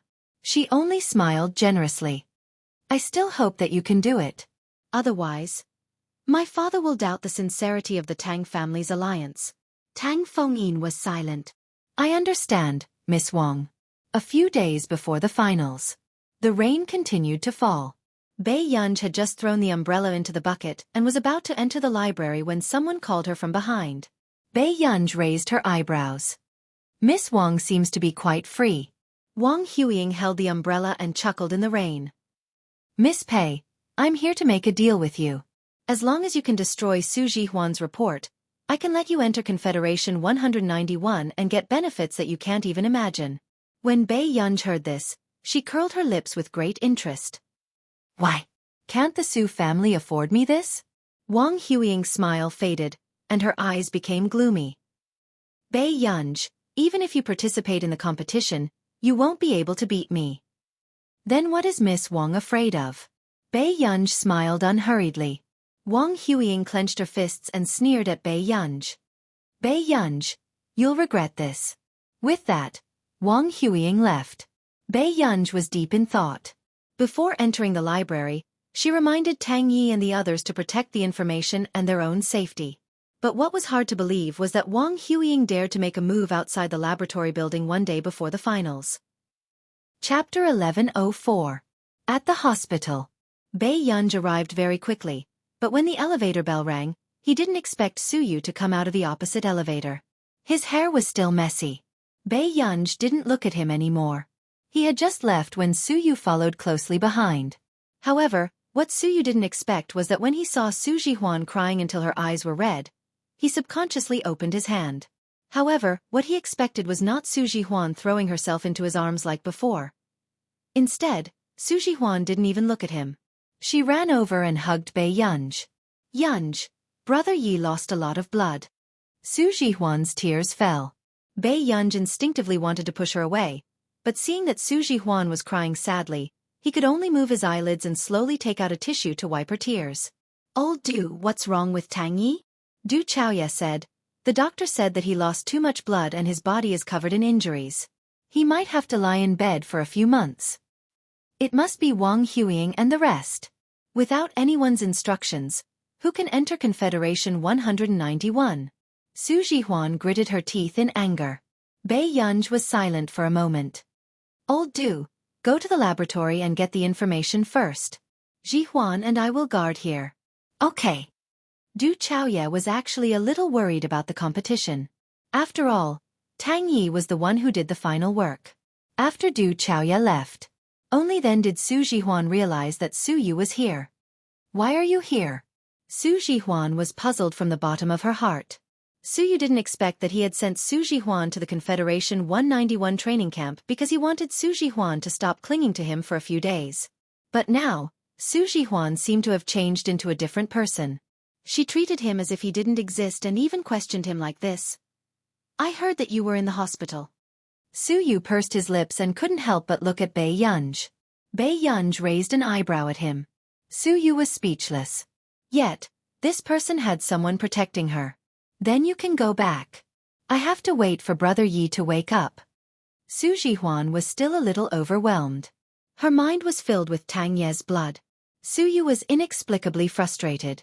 After glancing at Su Jihuan, he said coldly, Up. With that said, Su Yu left. Only Bai Yunj looked at his back with interest. What kind of attitude is that? I'm not afraid that he'll be unhappy if he waits for too long. Just as Su Jihuan finished speaking, Du Chaoya called. He told them that all the data in the laboratory had been destroyed. As for the backup in his hands, he probably wouldn't be able to finish editing it in one night. Hearing this, Su Jihuan was so angry that her entire body was trembling. She wanted to fight Wang Huiying to the death. Is Wang Huiying sick? A cold look flashed across Bai Yunj's beautiful eyes, and she let out a long laugh. However, it was still hair-raising. When Du Chaoya came back, Bai Yunj asked him to bring her computer. Done. Bai Yunj glanced at the sleepy Du Chaoya and Su Jihuan and turned on her computer again. Inside the folder was the content she had written some time ago. Coincidentally, it was also the theme of the competition. After a quick glance, she licked her lips and sneered softly. Then, she slowly deleted the last signature.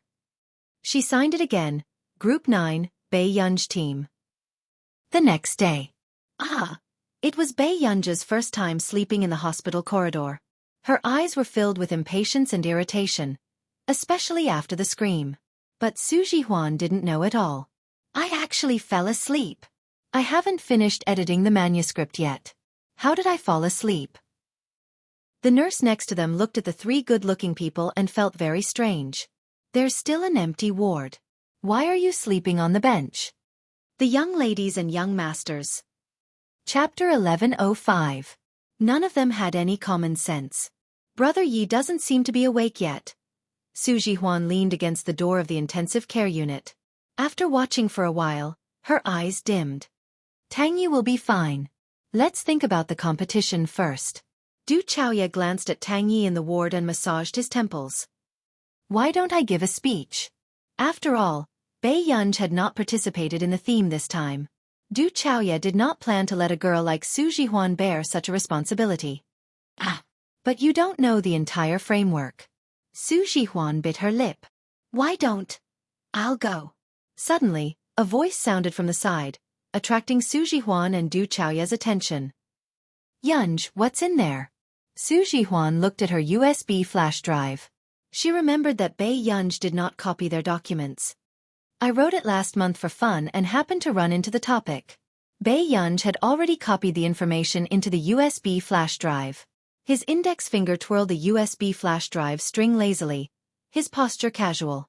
Su Jihuan was speechless. She really didn't dare to believe his careless appearance. Daddy Pei, are you sure you want to use your own? Su Jihuan held Bai Yunj's hand tightly and wanted to struggle. I can't remember your content either. Bai Yunj said slowly without blushing or skipping a beat. At the venue of the finals. What no one expected was that among the judges today, the Shi family's head and the successor of 191, Wang Hui, would actually be there. However, Wang Hui's expression did not look too good. It was obvious that he did not expect the Shi family's head to be a judge. However, at this moment, what was more eye-catching was that Bai Yunj and the other two were late. In the venue, only Wang Huiying's eyes were filled with mockery as she looked at the three late people. She thought that these three people would not dare to come. However, it was even better that they were here. Let the competition begin. With that said, the host invited the first team to present their results. Under the Shi family's head scrutiny, almost none of the other judges dared to give a high score. This made the scalps of the others turn numb. After a few contestants, No one got a high score. They all hovered between 70 and 80 points. Until Wang Huiying appeared. Su Jihuan and Du Chaoya looked at the PowerPoint behind Wang Huiying and felt an inexplicable sense of familiarity. She kept feeling that there were a few core points that were especially similar to what Tang Yi had written. However, not long after, the contents of the next slide made Su Jihuan and Du Chaoya's faces turn black. This slide was their team's PowerPoint, and Wang Huiying and the others had used it exactly as it was. What does Wang Huiying mean? Plagiarizing our content in broad daylight. Su Jihuan's anger reached its peak. At this moment, Wang Huiying smiled at Bai Yunj and the others. She obviously knew that Bai Yunj and the others had no evidence. And in Confederate 191, who would dare to touch her? Bai Yunj glanced at him unhurriedly, not saying a word the whole time. Until Wang Huiying finished. The judges gave him the highest score. 84. Next, Bai Yunj's team. Let's welcome Tang Yi to the stage. As soon as the host finished speaking, Bai Yunj stood up and said, "I'm sorry. My partner can't come to the competition, so I'll take her place at the last minute." "Aren't you taking our competition too seriously?" Wang Hui suddenly said sternly. "Who knew?" Bai Yunj glanced at him and sneered.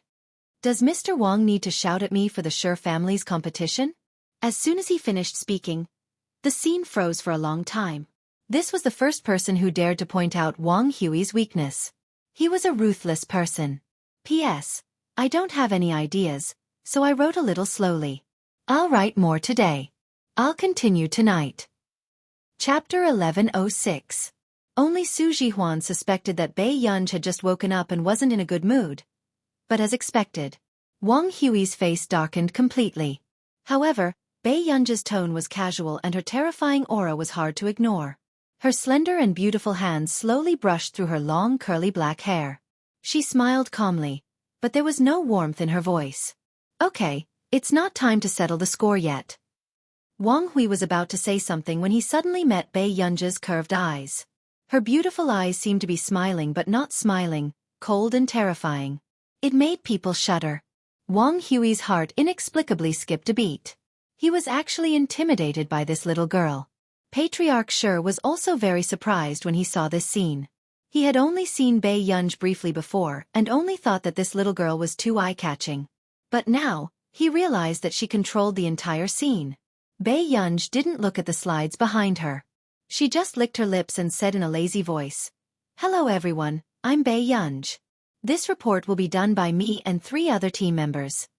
As soon as she finished speaking, the slides behind Bai Yunj began to show the main topic. When the others saw the contents of the slides behind Bai Yunj, their expressions changed. The 10th topic was undoubtedly the most difficult of the 10 topics. Even Wang Huiying was very cautious in order to win this competition. She didn't dare to take the risk of choosing a deeper topic. However, the slides behind Bai Yunj started with a deeper topic. It was on a completely different level from the other contestants. If they were told that Bai Yunj's report was written by the top researchers of Confederation 191, they would probably believe it. What kind of monsters were the members of this team? Crouching tigers and hidden dragons? Not only did the contestants have a mental breakdown, but even the judges' faces stiffened after hearing Bai Yunj's smooth speech. Was she here to participate in the training camp competition? This level of content was already not something they could comment on. For some reason, they felt like they had offended a big shot in the industry. The judges' scalps went numb and they didn't dare to give the score. Du Chaoya and Su Jihuan were also stunned. Su Jihuan's breathing stagnated. She wrote this for fun? Du Chaoya. Meanwhile, the onlookers who weren't afraid of blowing up the matter were still discussing. F***CK, what kind of big shot is this Group 9 doing? Slapping the opposing genius group's face round after round? If I were Wang Huiying, I would be so angry that I would vomit blood. One of them, a fan of Bai Yunj, couldn't help but feel his blood boil. Master Pei, how is this a slap in the face? This is clearly a strafing shot. Other than her, no one else survived, at this very moment. As expected, Wang Huiying's face was ashen, and the hatred in her eyes was almost surging out. Where did Bai Yunj's report come from? Or was Bai Yunj playing with her on purpose? Huiying, what should we do? Tang Fingyi's face was also pale, and he was already regretting it. If he hadn't found someone to injure Tang Yi, he wouldn't have let Bei Yunj go on stage.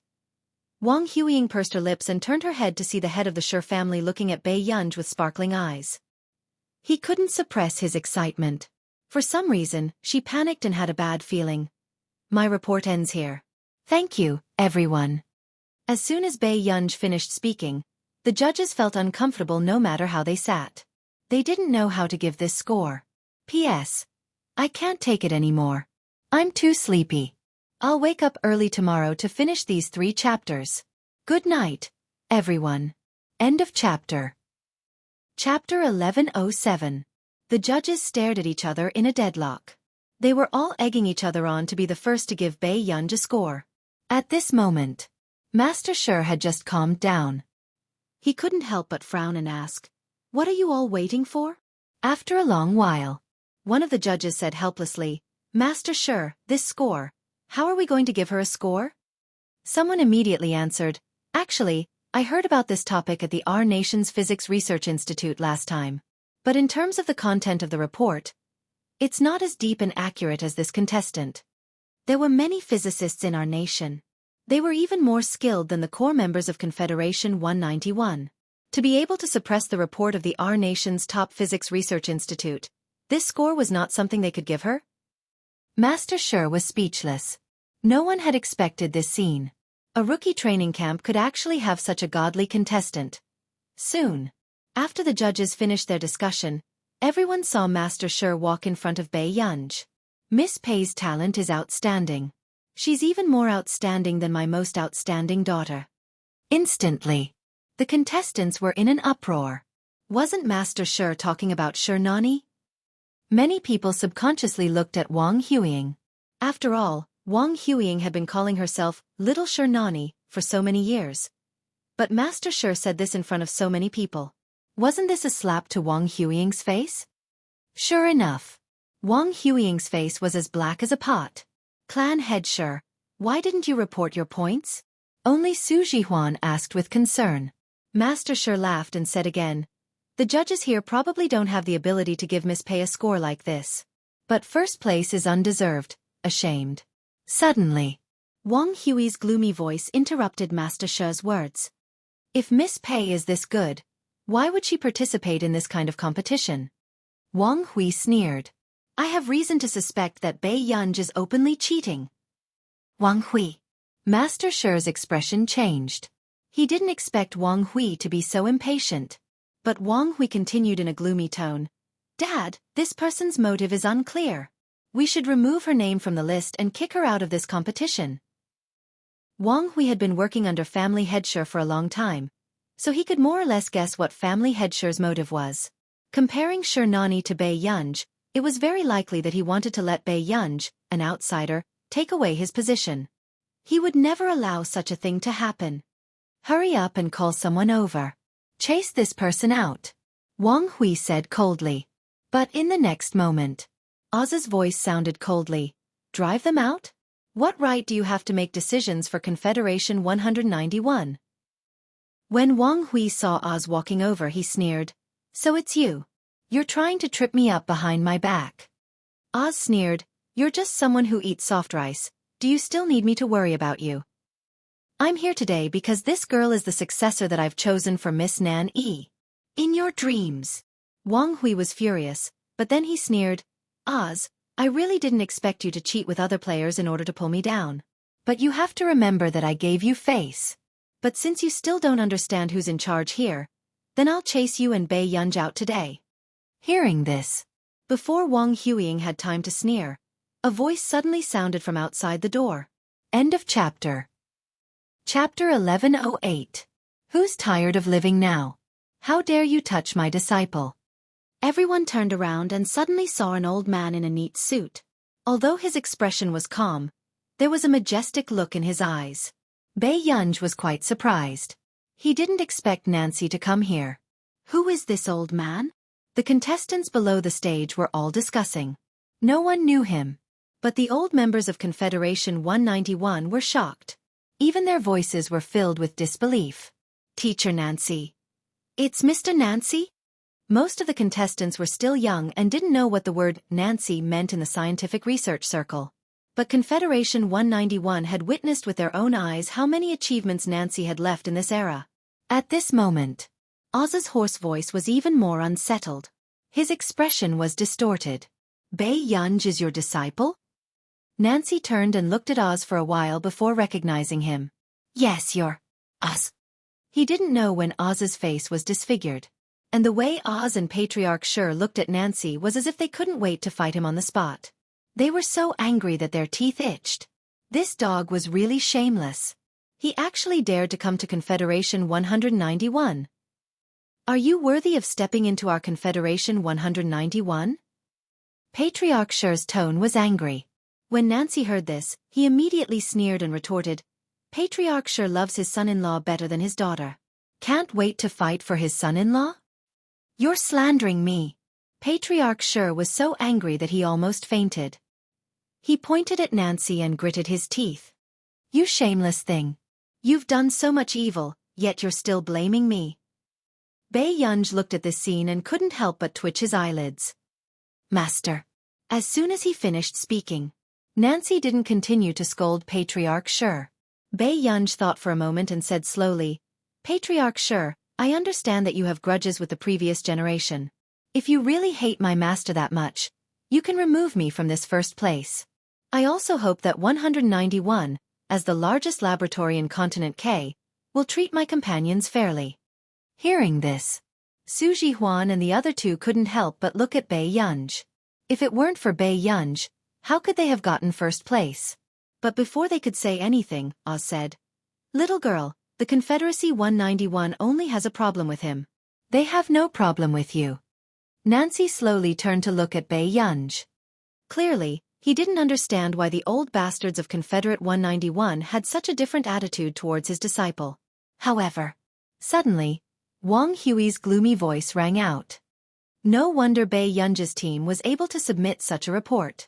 It seems that even after so many years, Mr. Nancy still can't forget Confederate 191.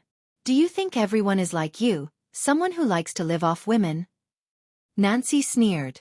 She was merciless in attacking her enemy. As expected, Wang Hui's face darkened. After all, with such a peerless master like me, it's hard for my disciple to fail even if he doesn't want to. Nancy was still sighing with emotion, but her heart was blooming with joy. Who would have thought that his disciple would be able to slap Wang Hui's face? Bei Yunge. But in the next moment. However, Patriarch Sure hurriedly ignored him and walked to Bei Yunge's side. Yunge, why don't you consider removing your master-disciple relationship with that old thing? Our Confederacy 191 has high hopes for you. Patriarch Sure was just short of saying, What do you think of my position? Bei Yunge was speechless. Sure Hongson, what do you mean? Are you trying to steal my disciple in front of me? Nancy said with a shocked and angry expression. End of chapter. Chapter 1109. The head of the Sure family couldn't hold back his anger. Nancy, so what if I poached your disciple? You even poached my daughter and you still have the cheek to criticize me? Bei Yunge's eyelids twitched. When the head of the Sure family thought of his daughter, he couldn't help but tear up. Do you think it's easy for me? I raised Yi all by myself. Originally, I just wanted to find someone worthy of her trust, but what about you? Eloping with her? Now that Yi is gone, I just want to find her a disciple to take over. How am I wrong? Hearing this, Nancy paused. He didn't expect that the head of the Sure family wanted to keep Bei Yunge to find a successor for Sure Nani. After a short silence, Nancy was a little helpless. This matter still depends on what Gur thinks. Oz glanced at Nancy coldly and said in a sarcastic tone, You taught her well. You didn't let the little girl join Confederation 191. I've been persuading her all this time, but she refused to be Miss Nani's disciple. Nancy. He didn't expect this either. After all, Bei Yunge didn't even mention it to him. He could not imagine how tempting the Confederation 191 would be to all of them. But he didn't expect that Bei Yunge would even reject the position of successor. Go if you want, I won't stop you. Nancy was touched and immediately said. Unexpectedly, Bei Yunge glanced at him slowly and chuckled softly. No need, Master. Master, I have no choice but to take over your territory. Nancy's emotions dissipated instantly. The head of the Sher family. How did Nancy trick this girl to become his disciple back then? At this moment, Wang Hui and Wang Huiying's eyes had completely darkened. Soon, one of Wang Hui's men said, Master, but our successor has always been Mr. Wang Hui. I only let him temporarily manage the 191 successor, but I never promised him that he would definitely inherit this position. These words made Wang Hui's eyes even colder. So I've worked hard for Confederation 191 for so many years, but the head of the family is not moved at all? Patriarch Sher said calmly, Wang Hui, I've said it before. I hope that this position can be inherited by a capable person. Painted Oriole is indeed capable. I can let her continue to stay in Confederate 191. However, she's not suitable for the position of successor in the future, and neither are you. These words made Wang Hui even angrier. He sneered. Good. Patriarch Sher was indeed bold. But do you really think that Confederation 191 can survive without me? After Wang Hui said this specious sentence, he turned around and left angrily. Wang Huiying looked at Bai Yunj with a venomous look in her eyes. She had never expected that Bai Yunj would mess up the plan her father had set up for so many years. After the event ended, Master Sher, for Wang Hui to be able to control the operations of Confederation 191 for so many years, I'm afraid the people behind him are not to be trifled with. Oz suddenly said. How could I not know? Patriarch Sher smiled and said, but I always dream of Nanny crying to me, saying that she doesn't want to marry Wang Hui and doesn't want to have anything to do with him. Even if something happens, I'll take responsibility for that little girl. As long as she's willing to inherit Nanyi's position. Oz didn't say anything. Outside the building, Bai Yunj was still listening to Nancy's incessant nagging about the benefits of being the successor of Confederation 191 until she caught a glimpse of someone not far away. Her eyes curved. Master, we'll talk about other things later. I'll go back first. Wait, you! Before Nancy could finish speaking, he saw Bai Yunj running towards the man not far away. Although he was far away, Nancy could still vaguely see that the man was handsome. He was wearing a black and gray woolen coat and had a noble temperament. Only Bai Yunj ran closer and saw that the man's short black hair was stained with snow. His expression was light, but his light-colored eyes were staring straight at her. Bai Yunj's heart skipped a beat. Suddenly, she only heard the man chuckle. Bai Yunj thought that her thoughts had been seen through and her tone was not very good. What are you laughing at? It's quite good. The man naturally held the little girl's hand. His magnetic and deep voice had a smile that made people blush and their hearts race. He said lazily, it seems that there are no male classmates in the training camp who are better looking than me. Bai Yunj? ? After not seeing him for so long, this D**man man's first words were flirtatious? After getting into the car, Bai Yunj did not look at Hua Shidu. But after a while, Bai Yunj felt that something was wrong with this route. She asked, where are we going? The man said unhurriedly, Luosie's place. Bai Yunj. You don't want to go? Just help me test a new machine. Okay, Yun?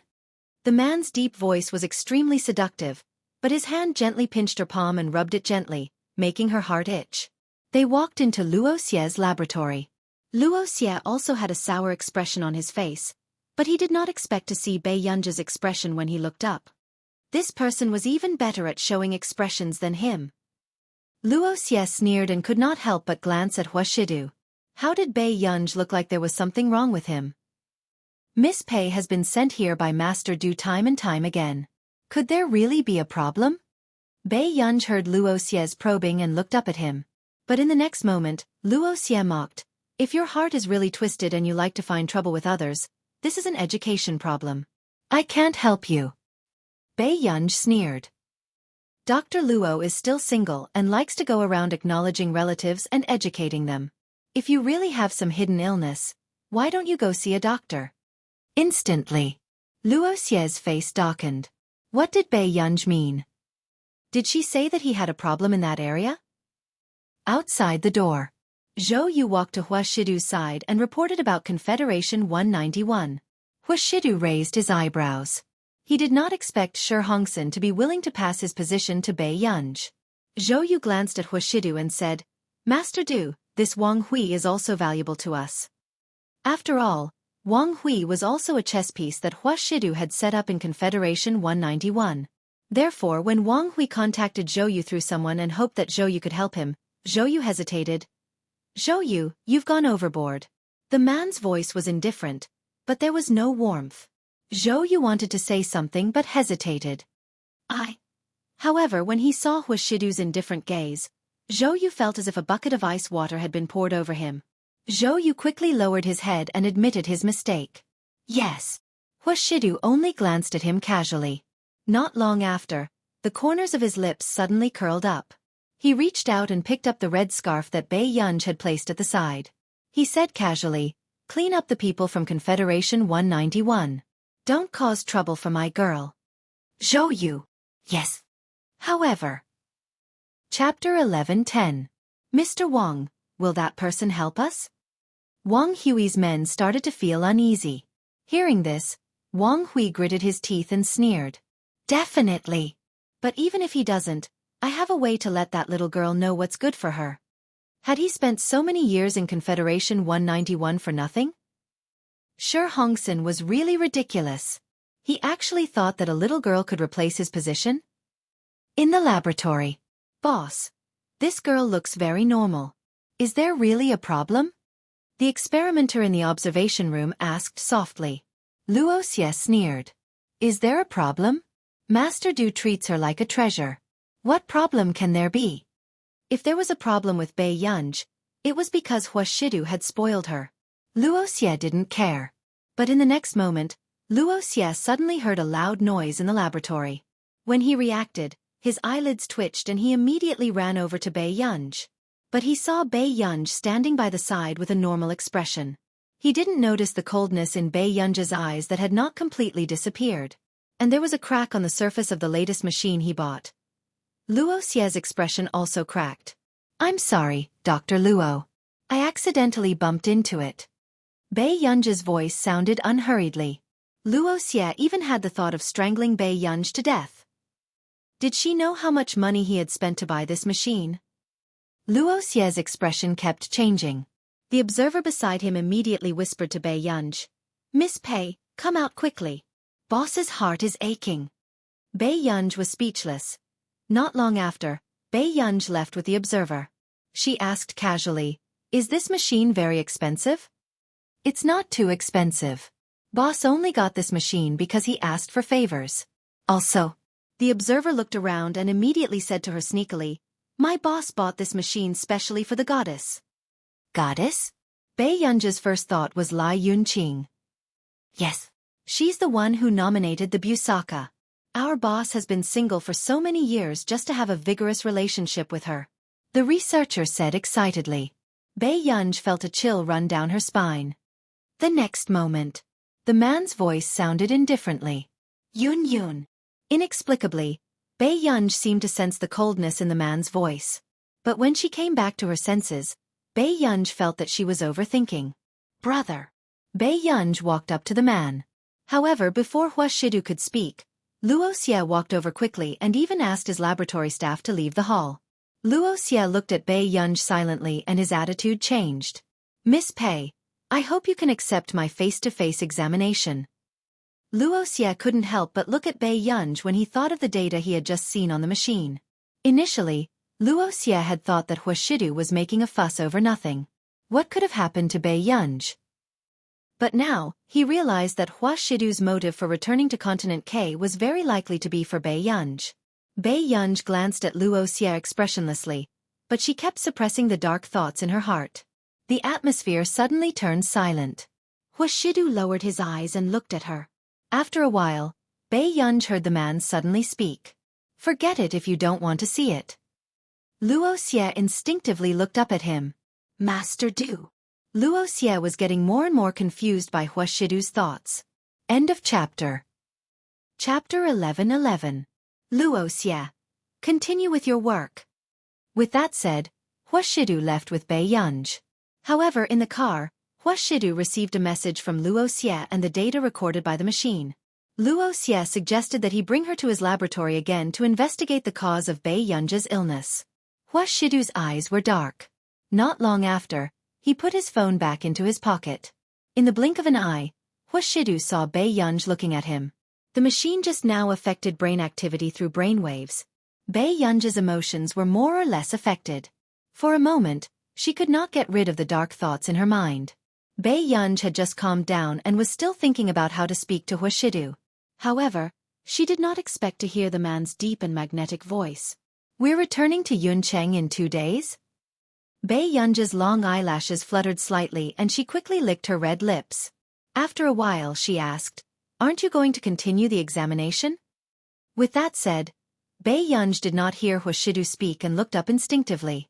However, she did not expect the man to stare straight at her. The corners of his upturned eyes were charming and he chuckled in a low voice. It was as if he was making a serious promise to her. He said slowly, "Bei Yunji, we still have a long time in the future." Bei Yunji's heart thumped unnaturally and she looked away hurriedly. However, the man's lips curled up. Back at the manor, Bei Yunji watched as Zhou Yu and Tsang Su watered the flowers not far away and called Nance. "Other than Luo Xie, do I have any other choice?" Nance did not expect Bei Yunji to take the initiative to talk to him about this one day. He snorted. "You still know that I'm your master. I thought you were going to look for Zhong Shanglin again." Nance quickly got to the point. "Yunji, Luo Xie is your most suitable choice now." Bei Yunji was speechless. Now, Bei Yunji's scalp turned numb at the thought of what the experimenter had said about a romantic relationship between an older woman and a younger man. "Change it." Bei Yunji was silent for a moment. "Besides, I don't want anyone to know about it for the time being." "Do you not want others to know, or do you not want your brother to know?" Nancy smiled. Bei Yunji. Other than Hua Shidu, there was no one else who said that. Nance knew that Hua Shidu's identity was not simple. He had also heard Zhong Shanglin mention Hua Shidu before. Although he didn't know much about this young man, there was one thing he was sure of. Perhaps even Bei Yunji herself didn't know what this man thought of her. Thinking of this, Nancy could not help but ask, "Gur, why can't you figure out such a simple question?" After a while, only then did Nancy hear her clear and melodious voice ring out. "Master, it's not like I can figure out everything." Nancy was stunned. After he came back to his senses, he remembered that Bei Yunji was only 19 or 20 years old. However, the more he interacted with Bei Yunji, the higher his expectations for her. It was easy for people to fall into a fallacy with such a genius. She had to be more knowledgeable than everyone else. Suddenly, Bei Yunji's voice interrupted his thoughts. She smiled lazily. "Master, I can inherit Madam's Confederation 191, but there's a score that I haven't settled yet." "What score?" "Confederation 191. No one understood why a group of people would suddenly appear. When they saw Wang Hui, they suddenly attacked him and beat him up until he couldn't even get up. Half a day later, Wang Huiying had just rushed to the hospital when she didn't expect to be slapped by Wang Hui out of nowhere. P.S. There are 2 more updates. If nothing goes wrong, there should be a mini update soon. End of this chapter. Chapter 11-12. Seeing this scene, a woman who looked similar to Wang Huiying hurriedly supported Wang Huiying. "Why did you hit your child?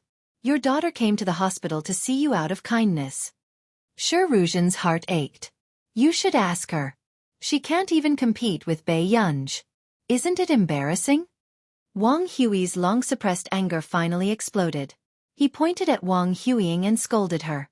Wang Huiying covered her face with her hands. Her hair covered half of her face. After a long time she said gloomily, "Those people today must be Bei Yunji's men." Wang Hui's face darkened. He thought about how he was beaten up in Confederation 191, and his tone became even worse. "How did you know?"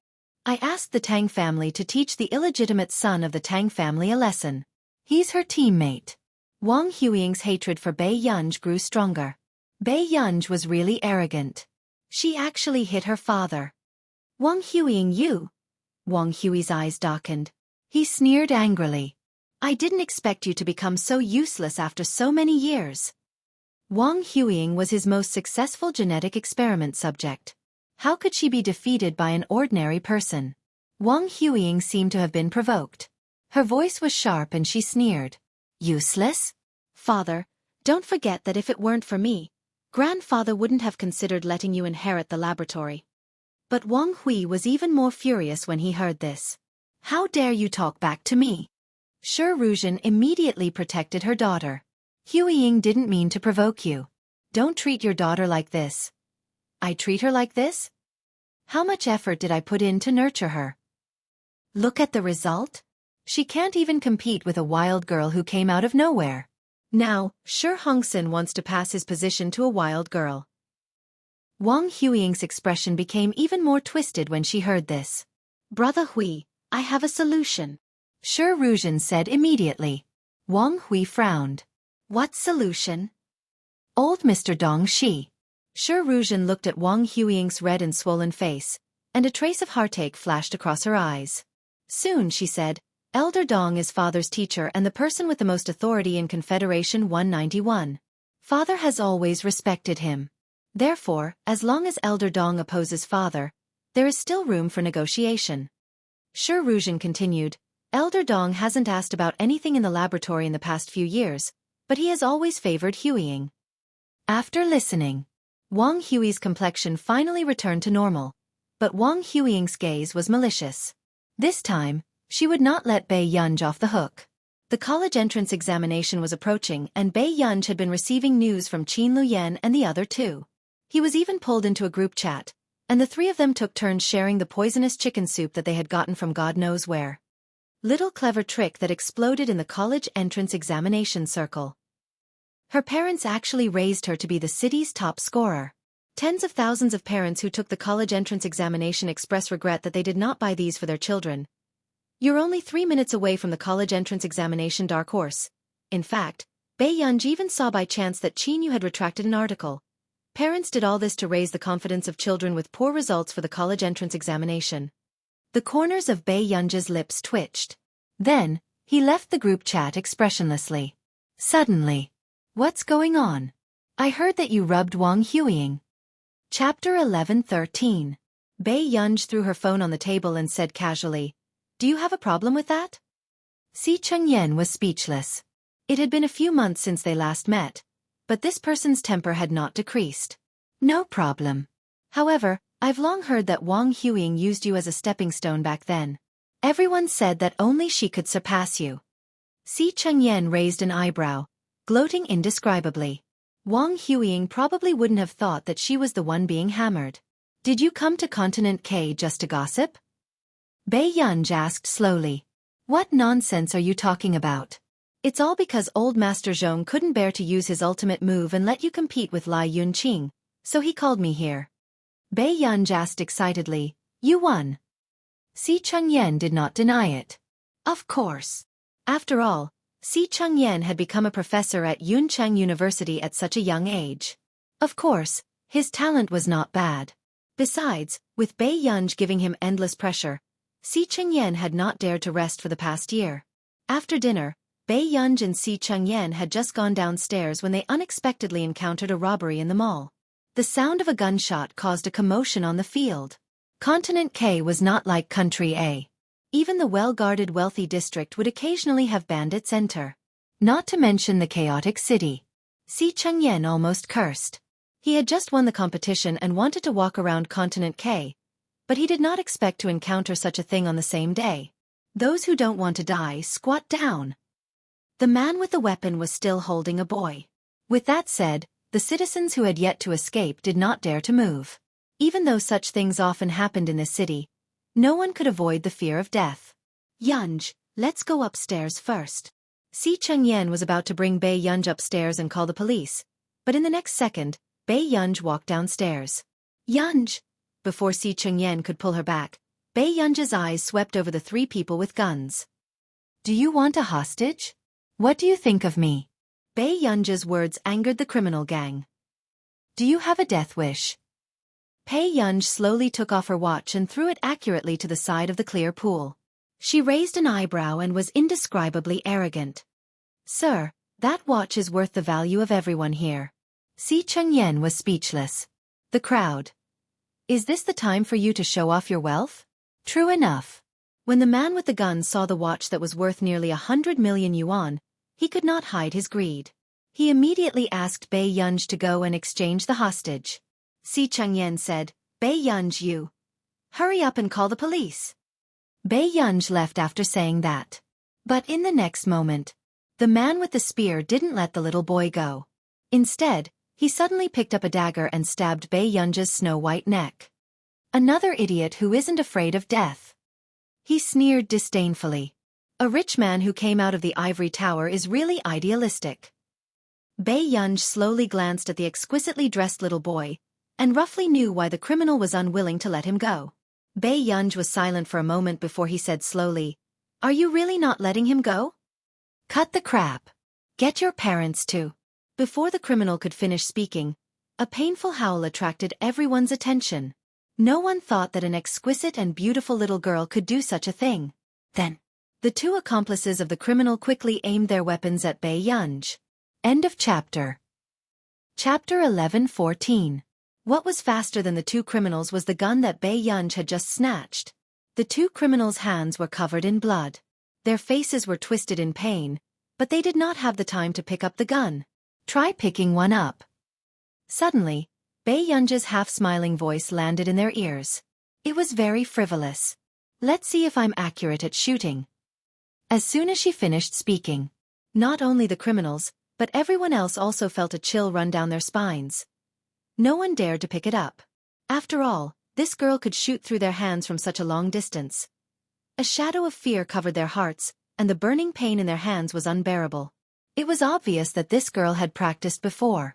The next moment, the guns beside the two of them were kicked away. Si Chengyan had just finished the call when he saw that Bei Yunj had already kidnapped the criminals.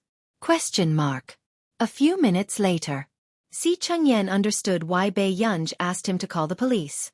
She just wanted to find someone to deal with the aftermath. It was not only Si Chengyan. The police car that came also felt a chill run down Bei Yunj's spine. "Miss, from such a long distance, have you practiced before?"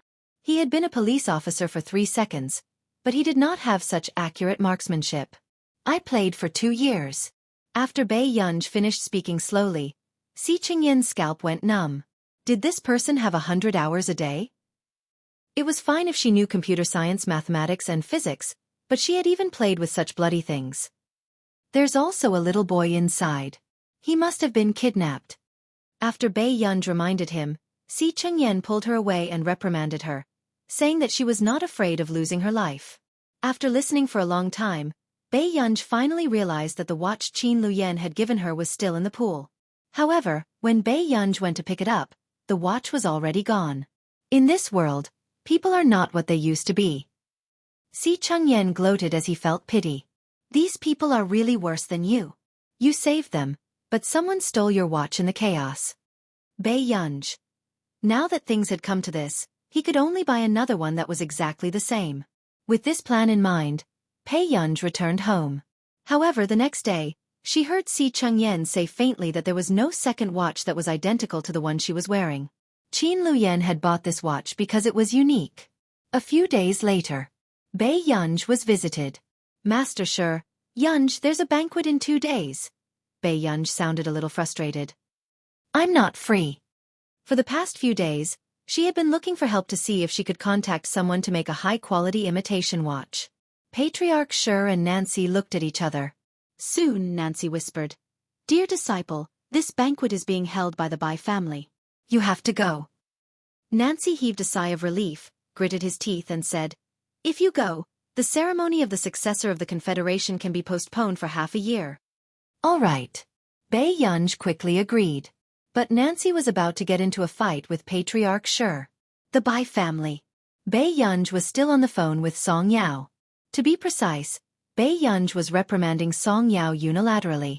As the college entrance examination approached, Song Yao actually took on a script at the last minute. Although Song Yao heard that Bei Yunj was laughing, she did not doubt that if Bei Yunj was in Yuncheng, she would probably come to mess with the production team. Before she hung up, Bei Yunj heard a discussion not far away. "Ah Kel, I really didn't expect you to save little young master. I heard that those people all had guns. And the old madam, I heard that she almost knelt down for you on the spot. The voices on Song Yao's side were too noisy, but Bei Yunj could hear everything clearly. End of chapter. Chapter 11:15. The girl who answered just smiled and said, "I just happened to bump into him." With that said, Tong Li quickly changed the topic and walked to a corner. No one paid attention to the girl's conversation. Suddenly someone asked, "But, Kel, why do you have such an expensive watch?" Tong Li's smile froze, and a hint of panic flashed across her eyes. However, she quickly said softly, "It's my mother's." Hearing this, the others tactfully shut up. If they had known earlier, the fact that Tong Li was chased out of the Tong family was not a secret in the circle. However, they did not expect that the head of the Tong family would like his lover so much that he would even give her a 9-figure watch. No one noticed that Tong Li could not help but cover the watch on her wrist with her shawl. At the same time, she also covered her trembling hand. 2 days ago, when she was taken away by the Bai family, she panicked and thought that the owner of the watch had come looking for her. However, she did not expect that it was the young master of the Bai family who came looking for their benefactor. Tong Li felt even more depressed. If the young master was not blind, she might have been criticized by everyone for taking that watch in the chaos. She would not be standing here and being treated as a noble by Madame Bai. Thinking of this, Tong Li could not help but look sarcastic. Some people were born with good luck and could even throw away a watch worth nearly 100 million. However, she was chased out of the family with her seriously ill mother when she became an adult. Now, she had to rely on others' kindness to gain their attention. Kel, congratulations. Tong Li turned around and saw that Wang Huiying had come to greet her. She was a little flattered. Huiying. However, on second thought, the Bai family's status in Continent K was comparable to the Confederation 191. It was only right that Wang Huiying came to greet her. "I just came from Elder Dong's place and brought you good news. Elder Dong has agreed to accept you as his disciple." After Wang Huiying finished speaking, Tong Li was overjoyed. Really? It was difficult to walk in the scientific research circle in Continent K without connections. Tong Li never dreamed that Elder Dong would be willing to accept her as his disciple. Of course it's true. Kel, you're not bad. Wang Huiying smiled. She was not wrong. But Wang Huiying knew that there was another reason. Even Elder Dong wanted to give the Bai family face. Many people had heard the news that the Bai family wanted to adopt Tong Ying as their daughter. Clearly, Tong Xie was going to have a meteoric rise. A dark look flashed across Wang Huiying's eyes. She smiled and said, "If that's the case, it won't be a problem to enter Confederation 191. His words made Tong Yi unable to calm down. However, it was the first time Tong Yi was surrounded by so many people. He couldn't help but smile. Compared to Huiying, I'm just an ordinary person.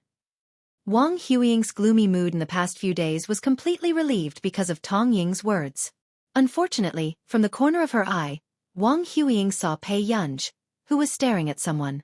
A trace of mockery flashed across her eyes. She didn't even need to think to know that Master Shi was the one who sent him here. Thinking of this, she immediately walked over. Miss Pei is alone. Don't you want to make some friends? When Wang Huiying saw that Bei Yunj was being ignored, she couldn't help but poke at her. Who knew? Bei Yunj hung up after saying something to the person on the phone.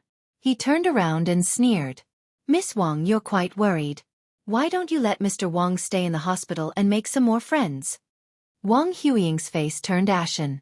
She didn't expect Bei Yunj to dare to mention it. You! When Tong Li saw Bei Yunj, she felt an inexplicable sense of familiarity. End of chapter. You're tuning in to the Dreamy Chapters YouTube channel. We're so grateful for your support, and don't forget to subscribe to join us on this incredible journey through captivating stories. Your generosity through donations truly makes a world of difference, as it's the primary source of revenue that allows me to expand and enhance this channel for you. Thank you from the bottom of my heart for being a part of this adventure.